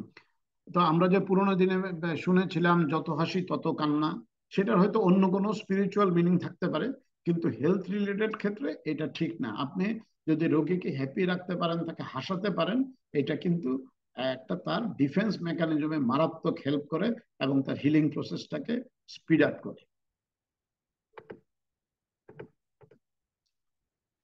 ডাবডার কথা প্রথমে বলেছিলেন যে ব্রেকিং দি ব্যাড নিউজ, আপনি তার রিয়াকশনটা কি হয় কোনো ব্যাড নিউজে, কোনো ডাইং প্রসেসে, গ্রিফে বা বিরিফমেন্টে মানুষ যে প্রসেসের মধ্য দিয়ে যায় তাকে বলে ডাবডা। ডি হচ্ছে ফার্স্ট স্টেজ, হচ্ছে ডিনায়াল। এই ভদ্রলোকের ক্যান্সার ডায়াগনোসিস হয়েছে, উনি বললো যে ইম্পসিবল, আমার কেন হবে, আমি কোনোদিন সিগারেট খাইনি, আমি মদ খাইনি, আমি কোনো খারাপ কাজ করিনি, আমার এই মাত্র কয়েকদিন ধরে একটু ইয়ে হচ্ছে, আমার তো তেমন ব্যথাও না, একটু দু একবার বমি হচ্ছে, এটা নিশ্চয়ই কোনো ফুড পয়জনিং বা কিছু, অসম্ভব, আমার এটা হতে পারে না। এটা হচ্ছে ফার্স্ট স্টেজ ডিনায়াল, সে অস্বীকার করছে। তারপরে যখন ডায়াগনোসিসটা কনফার্ম হয়ে গেল, সে সেকেন্ড স্টেজে আসলো যে ওয়াই মি, আল্লাহ আমার কেন হতে গেল, আমি তো কোনো সময় কোনো খারাপ কাজ করি নাই, আমি তো সিগারেট খাই নাই, মদ খাই নাই, খারাপ কিছু খাই নাই, আমার কেন গলার মধ্যে ক্যান্সার হলো। মানে অ্যাঙ্গার, খুবই অ্যাংরি। তারপরে হচ্ছে বার্গেনিং, যখন দেখলো যে ওনার কিছু করার নাই, তখন উনি চিন্তা করলেন, আল্লাহর কাছে দোয়া করলেন যে আমি যদি কয়েকটা দিন সময় পাই, আমার যদি আমার ছেলেটার যদি একটা চাকরি হয়, আল্লাহ আমাকে ওই কয়দিন বাঁচিয়ে রাখো, আমার ছেলেটার যাতে চাকরি হয়, অথবা এই কয়দিন বাঁচিয়ে রাখো আমার মেয়েটার যাতে বিয়ে দেখতে পারি, অথবা আমার মেয়েটার বিয়ে হয়েছে আমি একটা নাতি নাতনি দেখে যেতে চাই। এই যে বিষয়গুলি, এটা বার্গেনিং চলতে থাকে এই সৃষ্টিকর্তার সাথে। তারপরে এই তিনটা স্টেজের পরে তার মধ্যে একটা ডিপ্রেশন চলে আসে, যখন দেখে যে না, আর কোনো কিছু না, তার মৃত্যুর দিকে এগিয়ে যেতে হবে, তার ছেলের চাকরি হোক বা মেয়ের বিয়ে হোক, যাই হোক, আহ, তার মানে মৃত্যুর দিকে এগিয়ে, তখন তার মধ্যে ডিপ্রেশন কাজ করে। এই ডিপ্রেশনের সময় কিন্তু কাউন্সিলিং এবং এমপ্যাথিটার খুবই বেশি দরকার ফ্যামিলি ফিজিশিয়ানের কাছ থেকে। আর তার লাস্ট স্টেজ হচ্ছে সে মৃত্যুর জন্য প্রস্তুত হয়, যখন নিজেও বুঝতে পারে তার এন্ড স্টেজ, তখন তিনি মৃত্যুর জন্য প্রস্তুত হতে থাকেন, হয়তো দোয়া কালেমা পড়েন বা যে যার ধর্ম মতো প্রার্থনা করেন এবং মৃত্যুর জন্য প্রিপারেশন নেন। তাহলে এই পাঁচটা স্টেজের মধ্য দিয়ে একটা মানুষ যে ব্যাড নিউজ শুনেছে বা ডাইং পেশেন্ট বা মানে গ্রিফের মধ্যে আছে, সে এই পাঁচটা স্টেজের মধ্য দিয়ে যায়। এখন ব্রেকিং, আপনি একটা রোগীকে খারাপ সংবাদ, এই যে ক্যান্সারের সংবাদ বা এরকম কোনো খারাপ সংবাদ কিভাবে দিবেন, এটা কিন্তু কোনো প্লিজেন্ট কোনো ব্যাপার না। যে একটা মানে ক্যান্সার, ইসোফেজিয়াল গ্যাস্ট্রোইসোফেজিয়াল জাংশনে ক্যান্সার তো অনেকটা ডেথ সেন্টেন্সের মতো, তাই না? আপনি তাকে এটা বলবেন, বলবেনটা কিভাবে বলবেন বা আদৌ কতটুকু বলবেন, এটার মধ্যে কিন্তু কোনো গোল্ডেন রুল নাই। প্রত্যেকটা পেশেন্ট ইন্ডিভিজুয়াল, তার সার্কামস্টেন্সেস ইন্ডিভিজুয়াল, তার পরিস্থিতি ইন্ডিভিজুয়াল। সুতরাং তাকে ওই পেশেন্টের অনুযায়ী আপনাকে কথাটা ধাপে ধাপে বলতে হবে। এটা হচ্ছে যে আমরা পুরোনো দিনে বলতাম না যে গ্লাসটাকে হাফ ফুল নাকি হাফ এমটি। অর্ধেক গ্লাস পানিকে আপনি বলতে পারেন যে এই গ্লাসটা অর্ধেক পুরো অথবা অর্ধেক খালি। আপনি দুটোই সত্যি কথা, আপনি কথাটাকে ওইভাবে বলবেন। এখন একটা থিওরি আছে যে না, যে কোনো পরিস্থিতিতে আমি সত্যি কথা বলবো, আমি পুরোটাই বলে দিব। আরেকটা থিওরি হচ্ছে যে না, আমি কিছুতেই বলতে পারবো না, কারণ পেশেন্ট কান্নাকাটি করবে, পেশেন্ট ভেঙে পড়বে। আরেকটা থিওরি আছে যে না, একটা ফ্লেক্সিবল অ্যাপ্রোচ, আমি পেশেন্টের অবস্থা বুঝে ধাপে ধাপে বলবো, কিন্তু মনে রাখতে হবে যে কখনো মিথ্যা বলা যাবে না। কিন্তু আমি যদি পেশেন্টকে সঠিক ইনফরমেশনটা দেই, তাইলে কিন্তু সে ট্রিটমেন্ট, আমি যদি তাকে ক্যান্সার না বলে বলে যে আপনার গলার মধ্যে একটু মাংস বেড়েছে, কিছু না, হ্যাঁ একটা ছোট অপারেশন করলে ঠিক হয়ে যাবে, সে ব্যাপারটা গুরুত্বের সাথে নাও নিতে পারে। কিন্তু যদি আপনি ক্যান্সার কথাটা বুঝিয়ে বলতে পারেন, তাকে এক সেশনে না হোক 3 সেশনে হোক বুঝিয়ে বলতে পারেন, তখন কিন্তু সে ব্যাপারটা গুরুত্ব বুঝবে এবং সে ট্রিটমেন্টটা কমপ্লায়েন্ট হবে, নাহলে কিন্তু কমপ্লায়েন্ট হবে না।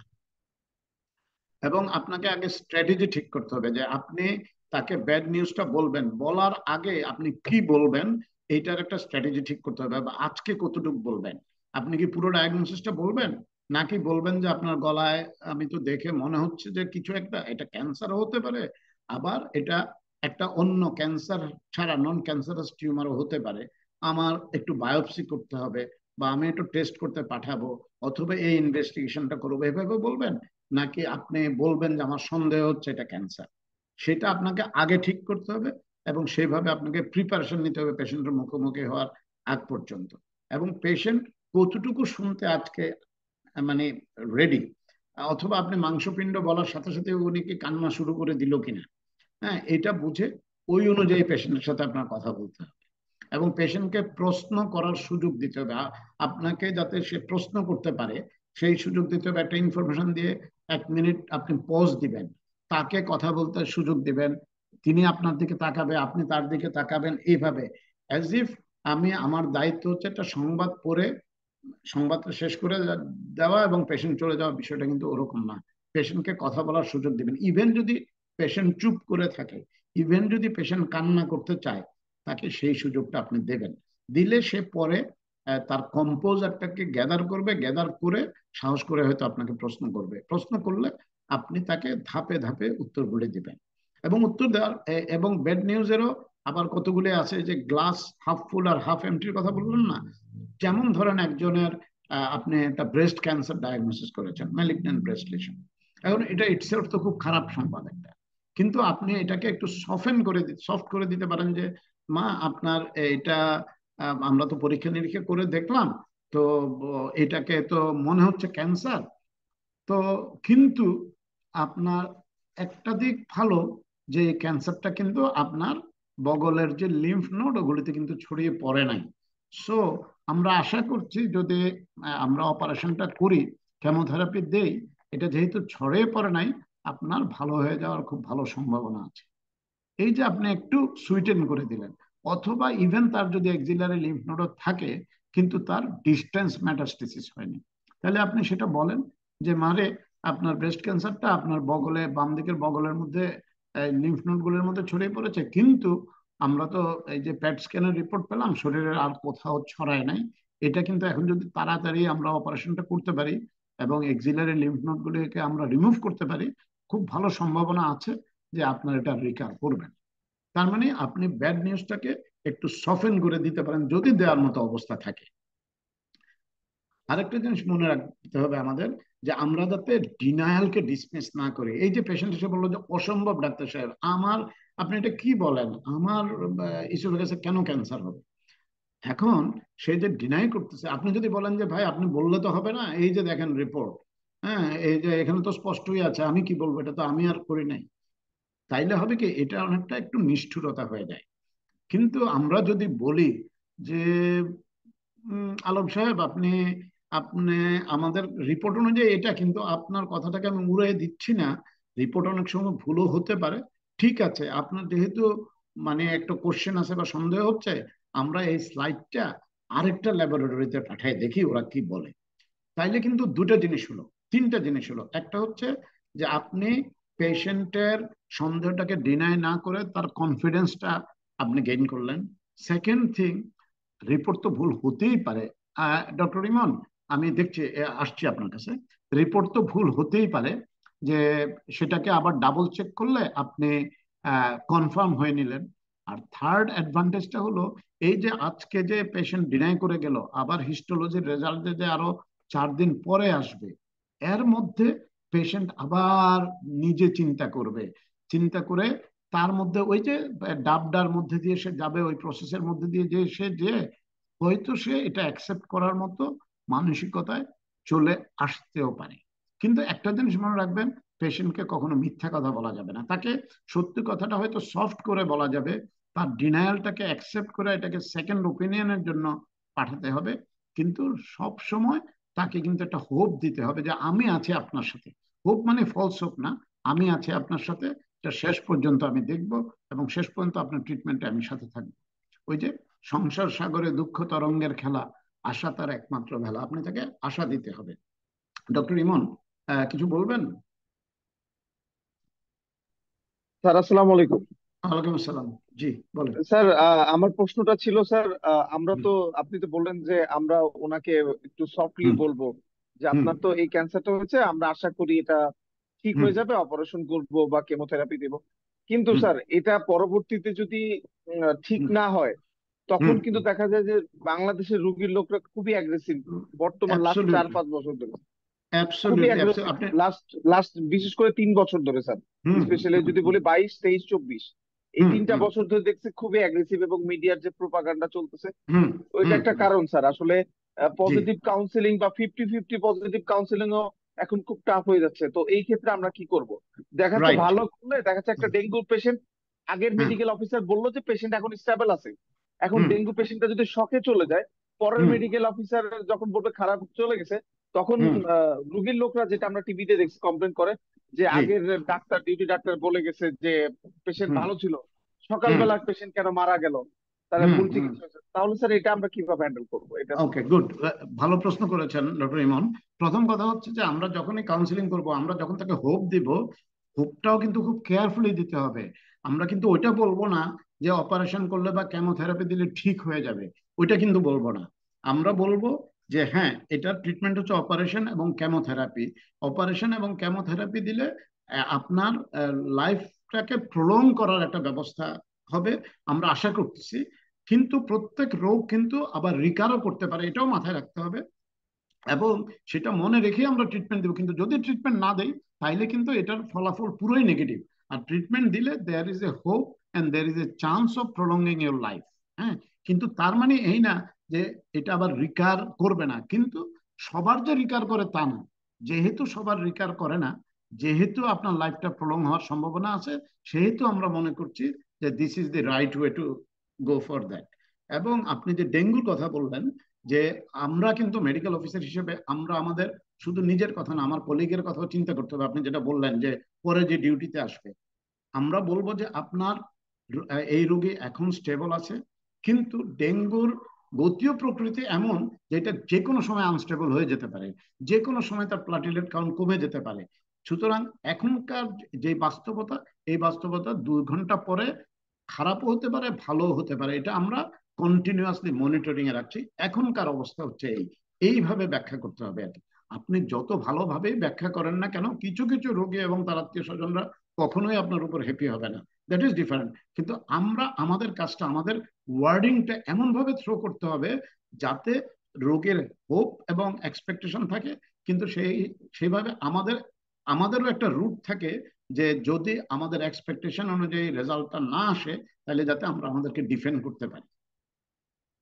ঠিক আছে? Thank you sir. হ্যাঁ, থ্যাংক ইউ। আমরা এবার স্ট্রেসে যাই। স্ট্রেস, আপনারা জানেন যে স্ট্রেস কোনো কিন্তু ডায়াগনোসিস না। এটা এটা ইটসেলফ ইজ নট এ মানে ডায়াগনোসিস, কিন্তু এটা একটা সিমটম। এবং আহ, এইটা প্রিডিসপোজ করে অ্যাংজাইটি, ডিপ্রেশনকে। এবং মানুষ যখন স্ট্রেসে থাকে, অনেকে কিন্তু ব্যাড বিহেভিয়ারের মধ্যে এঙ্গেজ হয়ে যায়। যেমন কেউ সিগারেট ধরে, কেউ মদ খাওয়া শুরু করে। তাতে করে কি হয়, কার্ডিওভাস্কুলার ডিজিজ হতে পারে, গ্যাস্ট্রোইন্টেস্টাইনাল ডিজিজ হতে পারে, তার সাইকেট্রিক কন্ডিশন হতে পারে। হুম। এবং এটা কিন্তু নিউরো এন্ডোক্রাইন পাথওয়ে দিয়ে মেডিয়েট হয়। এবং এটা ইটসেলফ একটা ডিপার ডায়াগনোসিসের ক্লু। এখন স্ট্রেস মানুষের হয় কেন? এটা বেসিক্যালি একটা সংঘাত থেকে হয়। আপনি মনে করছেন যে এই নেক্সট প্রমোশনটা আপনার হওয়া উচিত, কিন্তু আপনার না হয়ে আপনার একটা কলিগের হয়ে গেছে। এখন আপনার দৃষ্টিভঙ্গিতে আপনি ছিলেন রাইট পারসন, কিন্তু আপনার কলিগকে কোনো না কোনো কারণে ফেভারিটিজম করা হয়েছে। এখন ফেভারিটিজম করা হয়েছে কি হয় না, that is a different issue, কিন্তু আপনার মনের মধ্যে এটা আছে। সো এই যে সংঘাতটা, আপনার প্রত্যাশা এবং প্রাপ্তির সংঘাত থেকেই কিন্তু মানুষের শেষ হয়। এটা শুধু চাকরির ক্ষেত্রে না, আপনার মেয়ের বিয়ের ক্ষেত্রে হতে পারে, আপনার ওয়াইফের সাথে আপনার রিলেশনশিপের কারণে হতে পারে, বা যে কোনো কারণেই হতে পারে, বা আপনার বন্ধুর সাথে আপনার রিলেশনশিপ এর কারণে হতে পারে। যে আপনার প্রত্যাশা এবং প্রাপ্তির মধ্যে যদি ব্যবধান হয়ে যায়, তাহলে কিন্তু স্ট্রেস হয়। এখন স্ট্রেসের রোগীকে যখন একটা স্ট্রেসফুল ইভেন্ট নিয়ে পেশেন্ট আপনার কাছে আসবে, আপনি তার সাইকিয়াট্রিক হিস্ট্রি নেবেন, পার্সোনাল হিস্ট্রি যখন নেবেন, তার চাইল্ডহুড থেকে নেবেন। কারণ একটা মানুষ সহজে স্ট্রেসড হয় নাকি সহজে স্ট্রেসড হয় না, তার জন্য তার চাইল্ডহুডের হিস্ট্রিটা খুব ইম্পর্টেন্ট। তার মানে সে কি কোনো সংঘাতময় ফ্যামিলিতে বড় হয়েছে, নাকি সেটা হাসি খুশির ফ্যামিলিতে বড় হয়েছে, এইটা আমাদের জানা দরকার। তার স্ট্রেস আর কি, তার রাত্রে ঘুম না হলে তার স্ট্রেস বেশি হয়, নাকি সিগারেট খেলে বেশি হয়, নাকি স্ট্রেস বেশি হলে সিগারেট খায়, এই যে জিনিসগুলি, এগুলি আমাদের জানতে হবে। তার কত বছর ধরে, তার ট্রিগার কি, তার সিভিয়ারিটি কি, এগুলি জানতে হবে। আমরা যখন ম্যানেজমেন্ট দেব, প্রথমেই কিন্তু এমপ্যাথি কাউন্সিলিং এগুলো আসবে। তাকে এক্সপ্লেইন করতে হবে তার স্ট্রেসটা কেন হলো এবং কিভাবে এটাকে মিনিমাইজ করা যায়। তারপরে তার আকুপাংচার, হিপনোথেরাপি, ওয়েস্টার্ন ওয়ার্ল্ডে কিন্তু মিউজিক থেরাপি চলে, মেডিটেশন, ইয়োগা, এগুলি চলে। আর কয়েকটা জিনিস আমরা আমাদের দেশে প্র্যাকটিস করি না বা করা শুরু করিনি। একটা কিছুক্ষণ আগে বললাম যে মাসাজ, এবং এটা কিন্তু মায়োথেরাপি হিসেবে ওয়েস্টার্ন ওয়ার্ল্ডে আপনার রিকগনাইজড একটা ইয়ে। আপনারা জানেন যে স্ট্রেসে, টেনশন, হেডেকে আমরা কি বলেছি, যে মাসেল টেন্স হয়ে যায়, মাসেল স্পাজম করে, স্টিফ হয়ে যায়।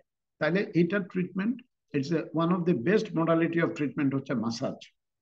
এখন বাংলাদেশে ওই রকম মায়োথেরাপিস্ট যেহেতু নাই, এইগুলি কিন্তু ইউটিউবেই আছে। যে কেউ, আপনারা এজ এ প্র্যাকটিশনার ইউটিউব দেখে দেখে নিতে পারেন, অথবা রোগীদেরও বলে দিতে পারেন যে তোমরা ইউটিউব দেখো, হাজব্যান্ড ওয়াইফকে মাসাজ করতে পারে, ওয়াইফ হাজব্যান্ডকে মাসাজ করতে পারে, বা ডিপেন্ড করে রিলেশনশিপের উপরে। এটা করলে কিন্তু বিশেষ করে ক্রনিক পেইন, মাসেল স্পাজম, তারপরে টেনশন, হেডেক টাইপের জিনিস অনেকগুলিতে এটা কাজে লাগে, যেটা আমরা শুধুমাত্র প্যানাডল বা প্যারাসিটামল বা ডাইক্লোফেনাক বা ইন্ডোমেথাসিন এগুলি দিতে থাকে, অনেক ক্ষেত্রে কিন্তু দেওয়ার প্রয়োজন নেই। আরেকটা জিনিস হচ্ছে সেক্সুয়াল কাউন্সিলিং, যেটা আমরা আসলে করি না। আমাদের মধ্যে একটা স্টিগমা থাকে, যেই কারণে আমরা এই জিনিসটা ওই চ্যাপ্টারে যেতে চাই না। কিন্তু মানে বিশেষ করে যাদের ক্রনিক স্ট্রেস, ডিপ্রেশন, অ্যাংজাইটি, এই ধরনের বিষয় আছে, তাদেরকে কিন্তু এই জিনিসগুলি, আমার পেশেন্ট যদি শত প্রণোদিত হয়ে নাও বলে, আমাদের কিন্তু কোনো না কোনো ভাবে পেশেন্টের কাছে ওই মেসেজটা দিতে হবে, ওই ইয়েটা যেতে হবে। তার কোনো মানে ডিসস্যাটিসফ্যাকশন আছে কিনা, ওই জায়গায় যেতে হবে, এবং ওই জায়গায় গিয়ে আমাদেরকে এটা অ্যাড্রেস করতে হবে। আদারওয়াইজ ওষুধপত্র দিয়ে আপনি সব সমস্যার সমাধান করতে পারবেন না। ইট ইজ ডিফিকাল্ট আমাদের সমাজে এই কথাটা অতটুকু পর্যন্ত যাওয়া। এটা অনেক দিনের প্র্যাকটিসের ব্যাপার। আপনি একটা পেশেন্টের সাথে আপনার রিলেশনশিপ, মানে ডক্টর পেশেন্ট রিলেশনশিপ ওইভাবে ডেভেলপ করে অনেক দিনের পেশেন্ট, রোগী আপনাকে আস্থা করতে পারবে, আপনি রোগীকে আস্থা করতে পারবেন, তাহলে আপনি ওই জায়গায় পৌঁছতে পারবেন। Terminal illness, death and dying. আমাদের জেনারেল প্র্যাকটিশনার হিসেবে বা ফ্যামিলি ফিজিশিয়ান হিসেবে কিন্তু দায়িত্ব হচ্ছে যে একদম রোগীর শেষ দিন পর্যন্ত আমরা তার মানে ইয়ে হিসেবে, ডাক্তার হিসেবে থাকবো। তার শেষ সময়টা পর্যন্ত আমরা তাকে ট্রিটমেন্ট করব। একটা জিনিস খেয়াল করবেন, যে যেই লোক, এই যে বললো আমার যে পেশেন্ট 80 বছর বয়সে তার ছেলেকে বলছে, বাবারে আমি মৃত্যুকে ভয় পাই না, আমি তোমরা সব বড় হয়ে গেছো, তোমরা এস্টাবলিশ হয়েছো, আমার তো আর কিছু চাও পাওয়ার নাই। মৃত্যুর সময় তার যে রিয়াকশন থাকবে, আর মনে করুন একটা পেশেন্ট 25 বছর বয়সে ব্রেন টিউমারে মারা যাচ্ছে, সে তো জীবনটাকে উপভোগ করেনি, সে হয়তো বিয়েও করেনি। হ্যাঁ, জীবনের অনেক কিছু তার উপভোগ করার বাকি, অনেক কিছু তার দেখার বাকি। তার রিয়াকশনটা কিন্তু অনেক বেশি ডিফারেন্ট হবে, হবে না? সুতরাং আমরা যে ডাইং পেশেন্টটা, সে লাইফের কোন স্টেজে আছে, জীবনটাকে কি সে উপভোগ করেছে কিনা, সে কন্টেইনমেন্টে আছে কিনা, সেটা বুঝে ওইভাবে আমাদেরকে তাকে অ্যাড্রেস করতে হবে, এবং তাকে থেরাপি, যেটা কাউন্সিলিং বলেন, পেইন ম্যানেজমেন্ট বলেন, তাকে যেই থেরাপিটাই দিবেন, আপনাকে ওই জায়গায় যেতে হবে। এবং ওই জায়গায় গেলেই আপনি বুঝবেন যে সে ডাবডার যে রেসপন্স, যে ডিপ্রেশন, অ্যাঙ্গার, ডিনায়াল, এটার রেসপন্স সেই 25 বছরের ব্রেন টিউমারের মৃত্যু পথযাত্রীর একরকম হবে, আর 80-85 বছর বয়সে ইসোফেজিয়াল ক্যান্সারের মৃত্যুর বা সিভিডির পেশেন্টের মৃত্যুর সেটা আরেক রকম হবে।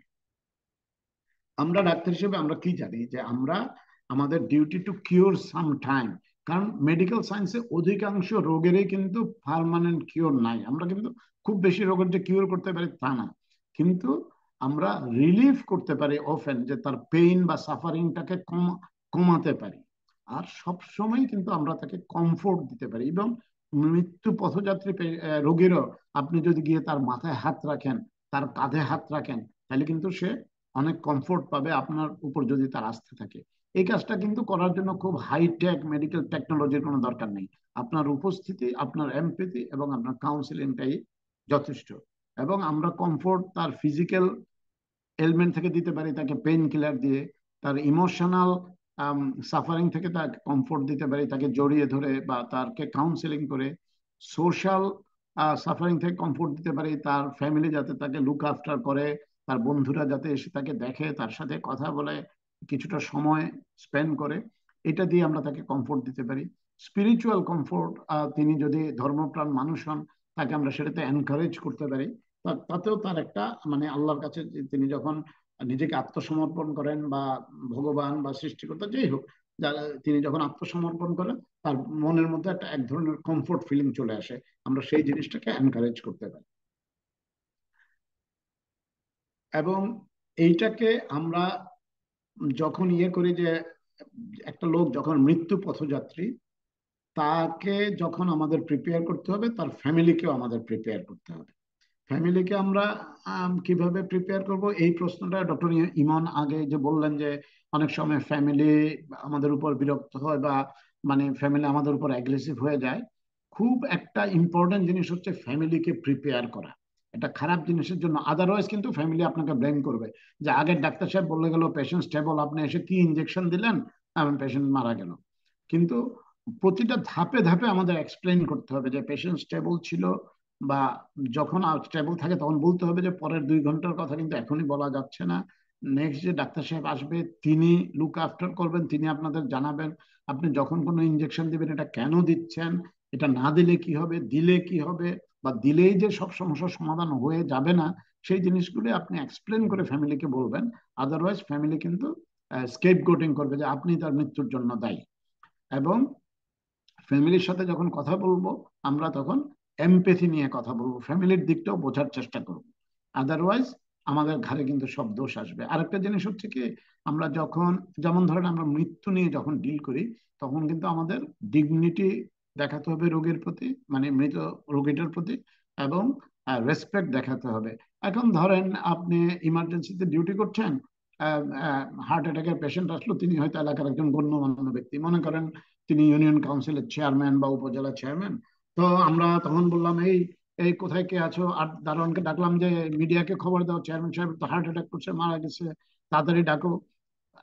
বিষয়টা আপনি তখন ওই ঘটনা ওই মিডিয়ার উপর প্রাধান্য হয়ে গেল।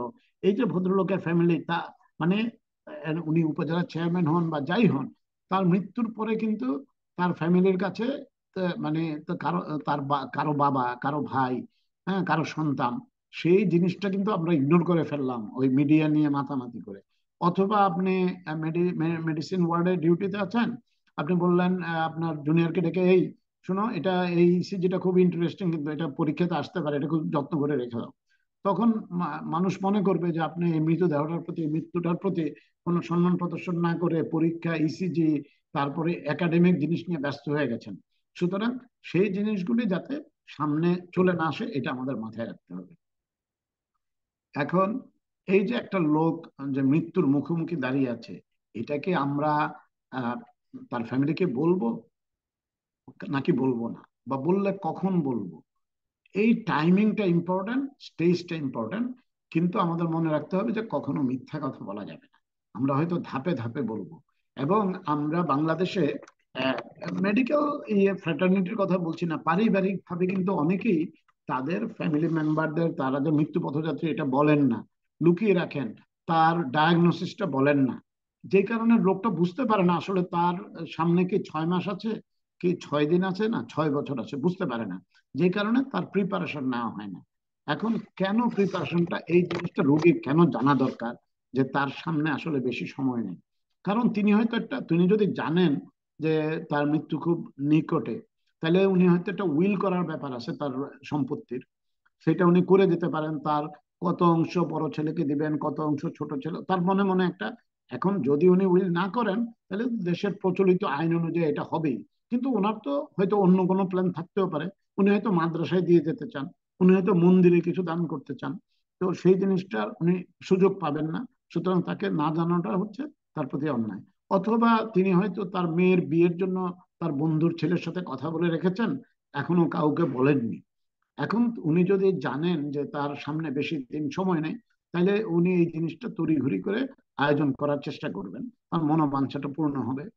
উনি হয়তো ব্যাংক অ্যাকাউন্টে কাউকে নমিনি করবেন, ওনার ব্যাংক অ্যাকাউন্টে ওনার ওয়াইফের সাথে জয়েন্ট অ্যাকাউন্ট করবেন, যাতে ওনার মৃত্যুতে ওনার ওয়াইফ সিঙ্গেল সিগনেচার দিয়ে টাকাটা উঠাতে পারে। তো আমরা যদি তাকে সেই সুযোগটা না দেই, তাকে যদি না জানাই, তিনি সেই ব্যবস্থা করতে পারবেন না। অথবা তিনি হয়তো তওবা করবেন, দোয়া করবেন। উনি হয়তো বলবেন যে আল্লাহ, আমি তো সারা জীবন নামাজ রোজা তেমন কিছু করি নাই, আমার এই মৃত্যুর সময় সমাগত, আমি আল্লাহর কাছে তওবা করব, এই সুযোগটা, একটা হুজুর ডাকো, তওবা করবো, এই যে সুযোগটা, এই সুযোগটা উনি পাবেন। অথবা উনি হয়তো ওনার ছেলের ওয়াইফের প্রতি অনেক অন্যায় করেছেন, ওটা ওনার শেষ জীবনে এসে রিয়েলাইজ হয়েছে। উনি হয়তো তার কাছে তার ছেলের বুকে ডেকে বলবেন, মারে, আমি তোমার প্রতি এই অন্যায় করেছি, আমাকে মাফ করে দিও। এই যে এইটা বলার পরে ওনার মনের থেকে যে ভারী একটা পাথর নেমে যাবে, সেই নামার সুযোগটা অন্তত ওনাকে আমরা দিব।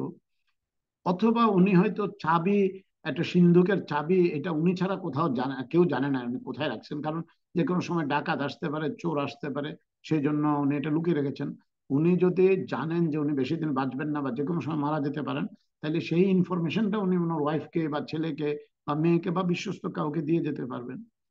এমনকি উনি হয়তো তার কিশোর বয়সে পাশের বাসার একটা মেয়েকে খুব ভালো লাগতো, সে হয়তো এখন দাদি নানি হয়ে গেছে, অনেক কিছু হয়ে গেছে, কিন্তু তার মনের মধ্যে ইয়ে আছে যে হ্যাঁ, আমি যদি তাকে জীবনে একবার বলতে পারতাম যে তাকে আমি পছন্দ করতাম, তাইলে হয়তো তার মনের মধ্যে একটু ভালো লাগা থাকবে। এই যে বিষয়গুলি, তাকে সুযোগ দেওয়া, এই সুযোগ দেওয়ার জন্যই আমাদের কিন্তু তাকে বলাটা আমাদের জন্য ম্যান্ডেটরি, যে তাকে জানানো।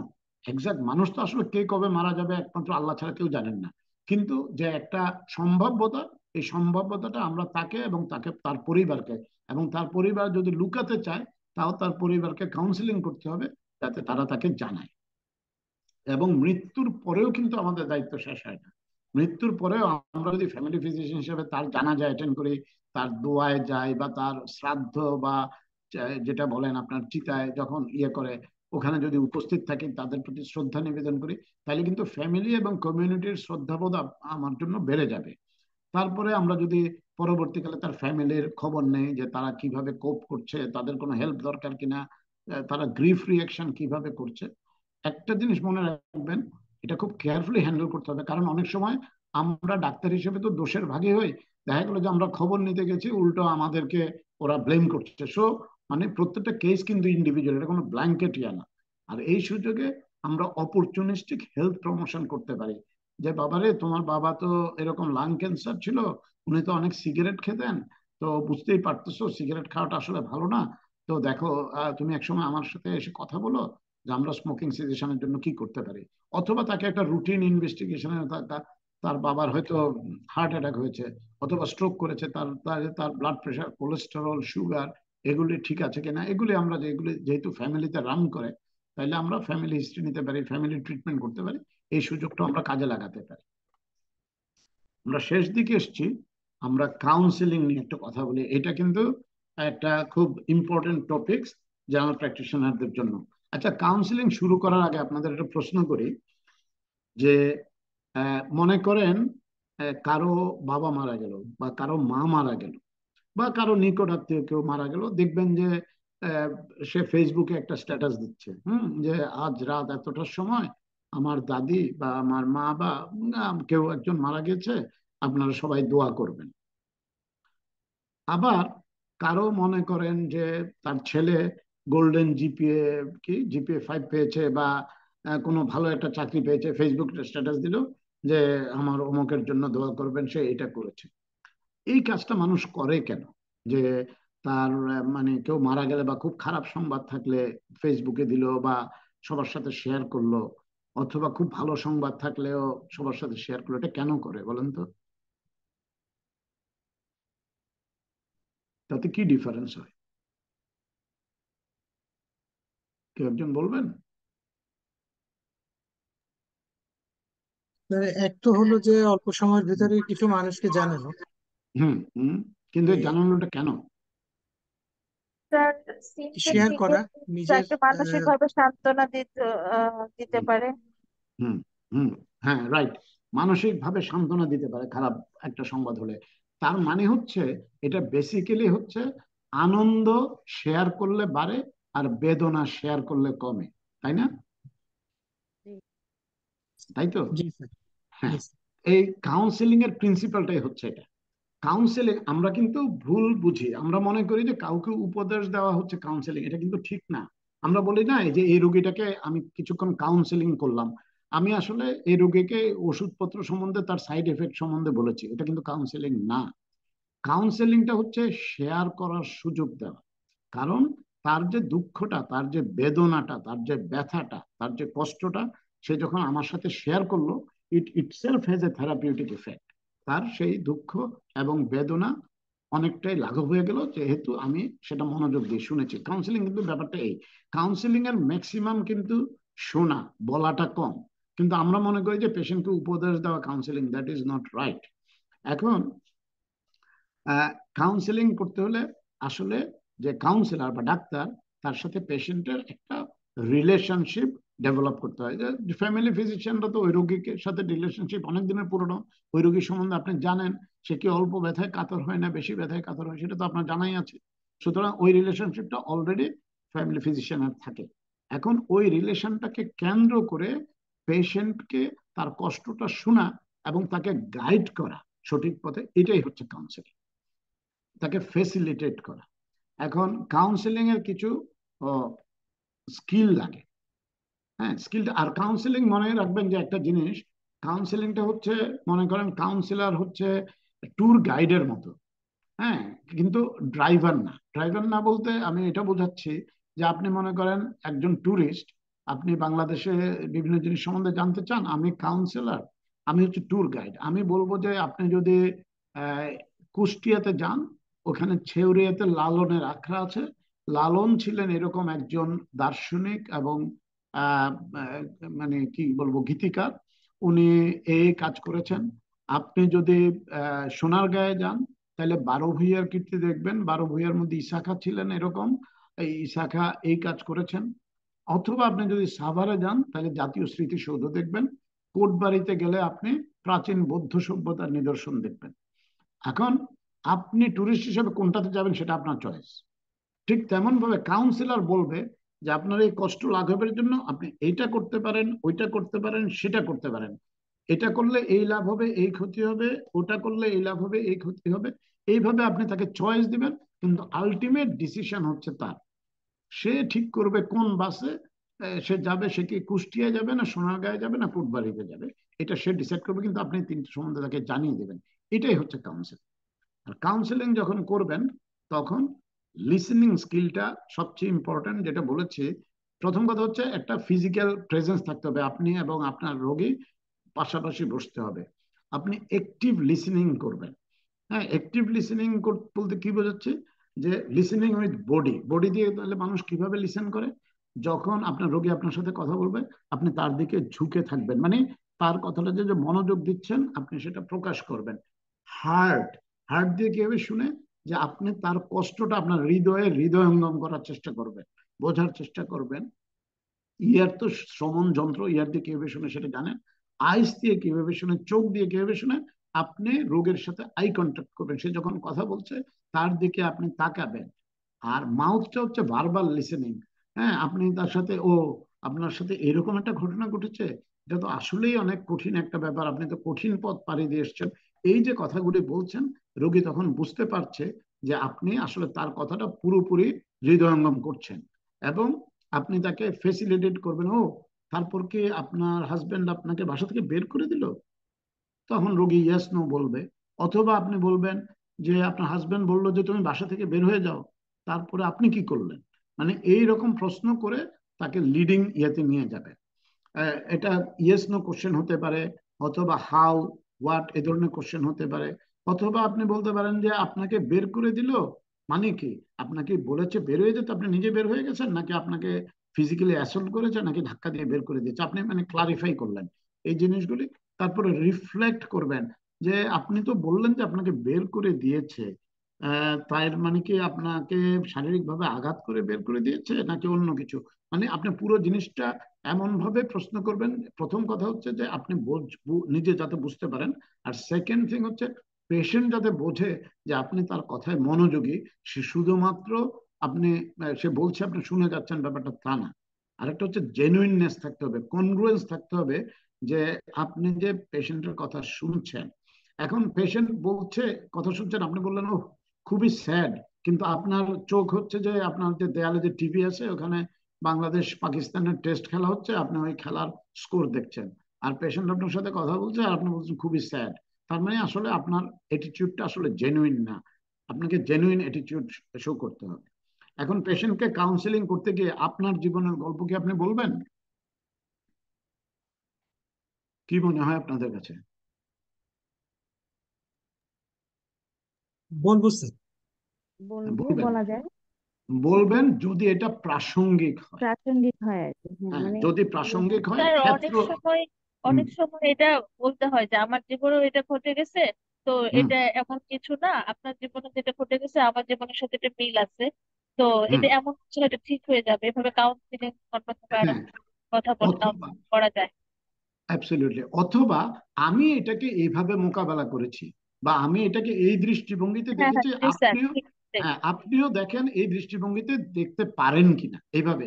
কিন্তু যদি প্রাসঙ্গিক না হয়, আপনার লাইফ স্টোরি কিন্তু পেশেন্টকে বলবেন না যদি প্রাসঙ্গিক না হয়। হুম, আচ্ছা, তারপরে ওকে, ওকে, কাউন্সেলিং থিওরি আমাদের জানা দরকার নাই, আমরা একেবারে শেষ দিকে চলে আসছি। একটা কাউন্সেলিং টেকনিক নিয়ে আমরা কথা বলি। এইটা আপনাদেরকে বোধহয় আমি একটা মানে ক্লাস বন্ধ হওয়ার আগে স্টাডি ম্যাটেরিয়াল পাঠিয়েছিলাম, একটু দেখে নেবেন ইমেইলে। একটা হচ্ছে বেথ টেকনিক আর একটা হচ্ছে ডিপ টেকনিক। এটা হচ্ছে খুবই কুইকলি আপনি এটা কাউন্সেলিং টেকনিক। বেথটা হচ্ছে এক্সপ্লোরেটরি, মানে প্রথমে রোগী সম্বন্ধে আপনি জানার চেষ্টা করছেন, আর ডিগ হচ্ছে রোগীকে একটা সলিউশন ফোকাসে নিয়ে যাচ্ছেন, এগুলি অ্যাব্রিভিয়েশন। হ্যাঁ, বেদ, কিন্তু রোগীরা যদি সাইকোটিক থাকে বা সুইসাইডাল থাকে, তাহলে কিন্তু আপনার দায়িত্ব না। সাইকোটিক এবং সুইসাইডাল পেশেন্টকে আপনি কিন্তু ক্লিনিক্যাল সাইকোলজিস্টের কাছে বা সাইকিয়াট্রিস্টের কাছে পাঠিয়ে দিবেন, কিন্তু যাদের মাইল্ড মডারেট ডিগ্রি আছে তাদেরকে নিয়ে আপনি ডিল করবেন। তো এক্সপ্লোরেটরিটা হচ্ছে বেদ। বেদটা কি? বি হচ্ছে ব্যাকগ্রাউন্ড। কি, এই যে 80 বছরের পেশেন্টটা আসলো, সে তার জীবন, সে জীবন নিয়ে খুবই ফ্রাস্ট্রেটেড। সে বলতেছে এই অপারেশন ওষুধপত্র করে লাভ কি, আমি তো আর বেশি দিন বাঁচবো না।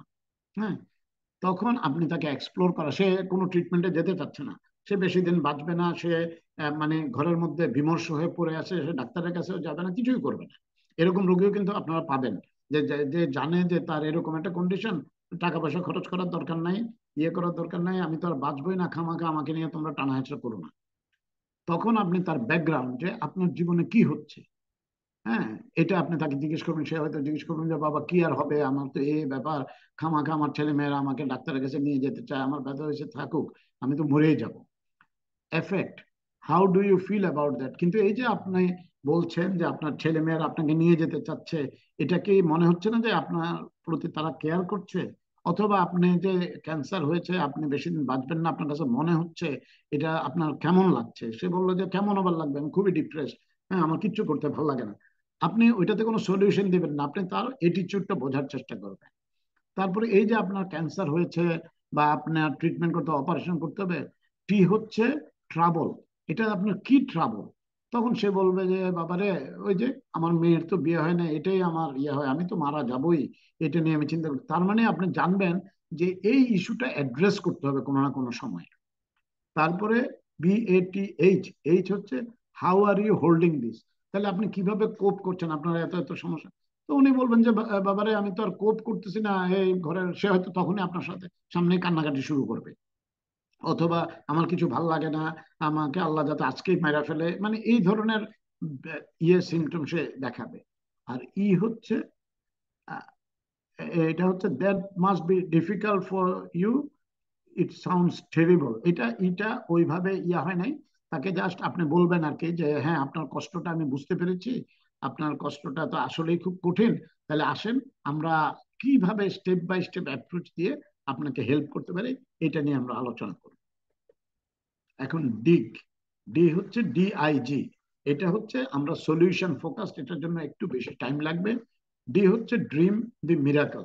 আপনি বলবেন যে আচ্ছা বাবা, মনে করেন আপনার, আমরা এটা ধরে নেই যে আপনার ইয়েটা ভালো হয়ে গেছে, একটা মিরাকল হয়েছে, কোনো একটা মিরাকলের কারণে আপনি ভালো হয়ে গেছে, আপনার সমস্যার সমাধান হয়ে গেছে, আপনি কি ডিফারেন্স ফিল করবেন? তো উনি বলবেন যে আমি কি ডিফারেন্স ফিল করবো, আমার কোনো ব্যথা থাকবে না, আমার ছেলেমেয়েরা আমাকে নিয়ে আর দুশ্চিন্তা করবে না, আমি আগের মতো হয়ে যাব। তাইলে আপনি what change will let you know that this has been miracle, মানে কি চেঞ্জ? চেঞ্জ কি? আমার ব্যথা করবে না, আমি খেতে পারবো, আমি আগের মতো থাকবো, এটাই তো চেঞ্জ। এবং তখন বুঝতে পারবো যে আমার রোগটা ভালো হয়ে গেছে। তাহলে what change you will notice in your self.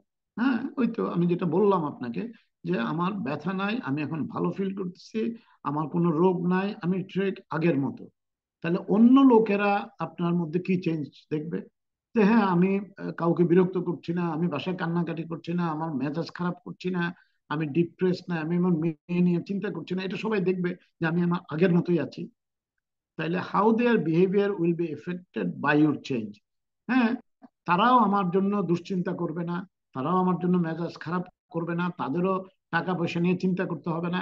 এই যে সবার মধ্যে একটা পুরনো ভালো ফিলিংস, আমরা সেই ফিলিংসে চলে যাব। তাহলে আপনি কি আলাদা কি করবেন? আলাদা করব, আমি বাসা থেকে বেরোবো, আমি কাজকর্ম করব, বা আমি মানুষের সাথে মিশবো, আমি মসজিদে যাব, আমি আমার বন্ধুদের সাথে দেখা করতে যাব। আমি যদি ভালো হয়ে যায় তাহলে আমি সেটাই করব। তখন আপনি বলবেন যে তাইলে তো আপনি সেটাই করতে পারেন। যে আপনি বলছেন যে আপনি যদি ভালো হয়ে যান, আপনার মেজাজ খারাপ থাকবে না, আপনি ট্রিটমেন্ট কি বলে, আপনার বন্ধুদের সাথে দেখা করতে যাবেন, আপনি মসজিদে যাবেন, আপনি বাসা থেকে বের হবেন। তাইলে এই যে স্মল স্টেপগুলি, আমি বুঝতে পারি যে আপনার যন্ত্রণা হচ্ছে, আপনার ব্যথা হচ্ছে, কিন্তু আপনার যদি ট্রিটমেন্ট হয় তাইলে আপনার ব্যথাটা কম থাকবে, আপনি মোবাইল থাকবেন, আপনি তাইলে তো আপনি আপনার বন্ধুদের সাথে দেখা করতে যেতে পারবেন, ওনারাও আসতে পারবে, আপনি মসজিদে যেতে পারবেন, আপনার ব্যথাটা কম থাকবে। হ্যাঁ, এই যে initiate the first small step. তাহলে ফার্স্ট স্মল স্টেপটা কি? আপনার এই যে আমি সার্জনের কাছে পাঠাচ্ছি, আপনার কিন্তু যেতে হবে বাবা, আপনি যান, আপনি ট্রিটমেন্টটা শুরু করেন। শুরু করলে দেখবেন, আমরা তো কেউই চিরজীবন বাঁচবো না, কিন্তু যতদিনই বাঁচি আমরা একটু ভালোভাবে বাঁচার চেষ্টা করি। তাহলে সার্জন যখন অপারেশন করবে, আপনি খেতে পারবেন, আপনার ব্যথাটা কমে যাবে, আপনি বাইরে যেতে পারবেন, আপনার দুশ্চিন্তা কম থাকবে। তার মানে আপনি যে বললেন যে আপনার চিকিৎসার দরকার নেই, আসলে কিন্তু এটা ঠিক না। চলেন আপনার চিকিৎসাটা আমরা শুরু করে দিই। এই যে স্টেপটা আপনি দিলেন, এবং DIGG হচ্ছে gate going and initiate the first move. তার কাঁধে হাত রেখে বলবেন যে বাবা, এই যে আমার রেফারেল, আপনি এটা নিয়ে ডাক্তারের কাছে যান, সার্জনের কাছে যান, ট্রিটমেন্টটা স্টার্ট করেন। তখন আস্তে আস্তে দেখবেন যে আপনার অন্য কষ্টগুলি কমা শুরু হবে। আমরা আশা করছি যে কমা শুরু হবে। আপনার হয়তো 100% কিওর হবে কি হবে না সেটা অন্য ব্যাপার, কিন্তু যতদিনে বাঁচেন, আপনি যাতে এখন যে দুরবস্থার মধ্যে আছেন মানসিক এবং শারীরিক, সেটা অনেকটাই লাঘব হয়ে যাবে। এখন আমরা যদি পুরনো সেই প্রথম পেশেন্টের মধ্যে চলে যাই, আমরা প্রথমে আলোচনা শুরু করেছিলাম যে যে ফার্স্ট সার্জন এবং অঙ্কোলজিস্ট তার প্রতি এমপ্যাথি দেখায় নাই। এই যে পুরো এই রোগীটাকে আমরা দেখলাম, এই রোগীটার কোন জিনিসটা ল্যাকিং ছিল? আপনারা বলেছেন, আবার বলেন। এই রোগীটার চিকিৎসায় কোন জিনিসটা আমাদের ল্যাকিং ছিল? কাউন্সিলিং। Counselling, empathy. অ্যাবসলিউটলি। এবং কাউন্সিলিং দেখেন কোন স্টেজে করা হয়নি। একটা হচ্ছে যে যখন রোগীটার ডায়াগনোসিস করা হলো তখনও করা হয়নি, তারপরে যে রোগের অপারেশন করা হয়েছে, অপারেশনের পরে বাসায় গিয়েছে, তখনও কিন্তু একটা এত বড় অপারেশনের পরেও কিন্তু তার মধ্যে ডিপ্রেশন থেকে, তার মধ্যে এই যে বমি হচ্ছে, তার মধ্যে কেমোথেরাপির সাইড এফেক্ট হচ্ছে, এটাও তো একটা অসহনীয় ব্যাপার। তখনও তো কাউন্সিলিং এর দরকার ছিল, কিন্তু কাউন্সিলিং করা হয়নি। তার মানে ক্রনিক পেশেন্টের জন্য আমাদের সবসময় মাথায় রাখতে হবে, সব পেশেন্টকে যে আপনার ক্লিনিক্যাল সাইকোলজিস্টের কাছে পাঠাতে হবে তা না। ছোট ছোট ভাবে আপনারা নিজেরাও কাউন্সিলিং করতে পারেন। কাউন্সিলিং এর বেসিক জিনিস হচ্ছে রোগীর কথা শোনা, রোগীকে গাইড করা, তাকে অ্যাডভাইস দেওয়া না। Advice and counselling two different thing. অ্যাডভাইসেরও দরকার আছে, কিন্তু অ্যাডভাইস কিন্তু কাউন্সিলিং এর বিকল্প না। তার কথা শোনাটা হচ্ছে কাউন্সিলিং, তাকে ভেন্টিলেট করতে দেওয়া, তার বেদনাটা শেয়ার করতে দেওয়া, এটা হচ্ছে কাউন্সিলিং। এবং এই জিনিসটা আমাদের ফ্যামিলি ফিজিশিয়ান হিসেবে মাস্টার করতে হবে, এই এক্সপিরিয়েন্সটা আমাদের নিতে হবে। আজকে মোটামুটি এটাই ছিল আলোচনার বিষয়। আপনাদের কোনো প্রশ্ন আছে এইটার সম্পর্কে বা অন্য কোনো কিছু সম্পর্কে?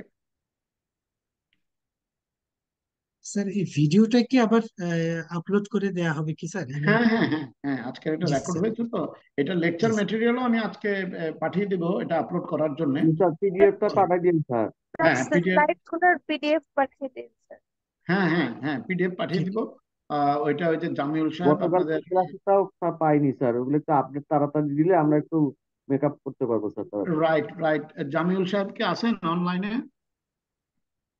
জামিউল সাহেব, আচ্ছা ঠিক আছে, আমি বলে দিব আইটি কে।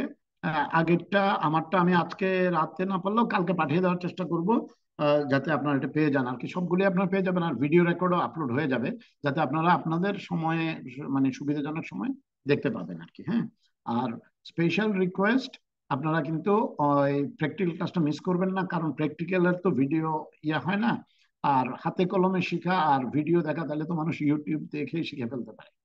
তো এটা এটা চেষ্টা করবেন অ্যাটেন্ড করার জন্য আর কি। হ্যাঁ, আর যদি কারো কোনো প্রশ্ন থাকে, এখন প্রশ্নটা মাথায় না আসে, আমাকে ইমেল করবেন অথবা মেসেজ দিবেন। আর ডক্টর রোশনি মনে হয় আপনার যে পার্সোনাল সমস্যা নিয়ে কথা বলেছেন, আপনি যদি কোনো সলিউশন না পান পরে যোগাযোগ করবেন। আমি চেষ্টা করব আপনাকে একটা গাইডলাইন দেওয়ার জন্য আর কি। হ্যাঁ, থ্যাংক ইউ ভেরি মাচ। সবাই ভালো থাকবেন তাহলে। হ্যাঁ, জি sir, thank you sir. Thank হ্যাঁ, ইউ স্যার। আসসালামু খুদা হাফেজ, খুদা থ্যাংক হাফেজ। You thank sir. You sir. হ্যাঁ হ্যাঁ, ওয়ালাইকুম আসসালাম, খুদা হাফেজ, ভালো থাকবেন।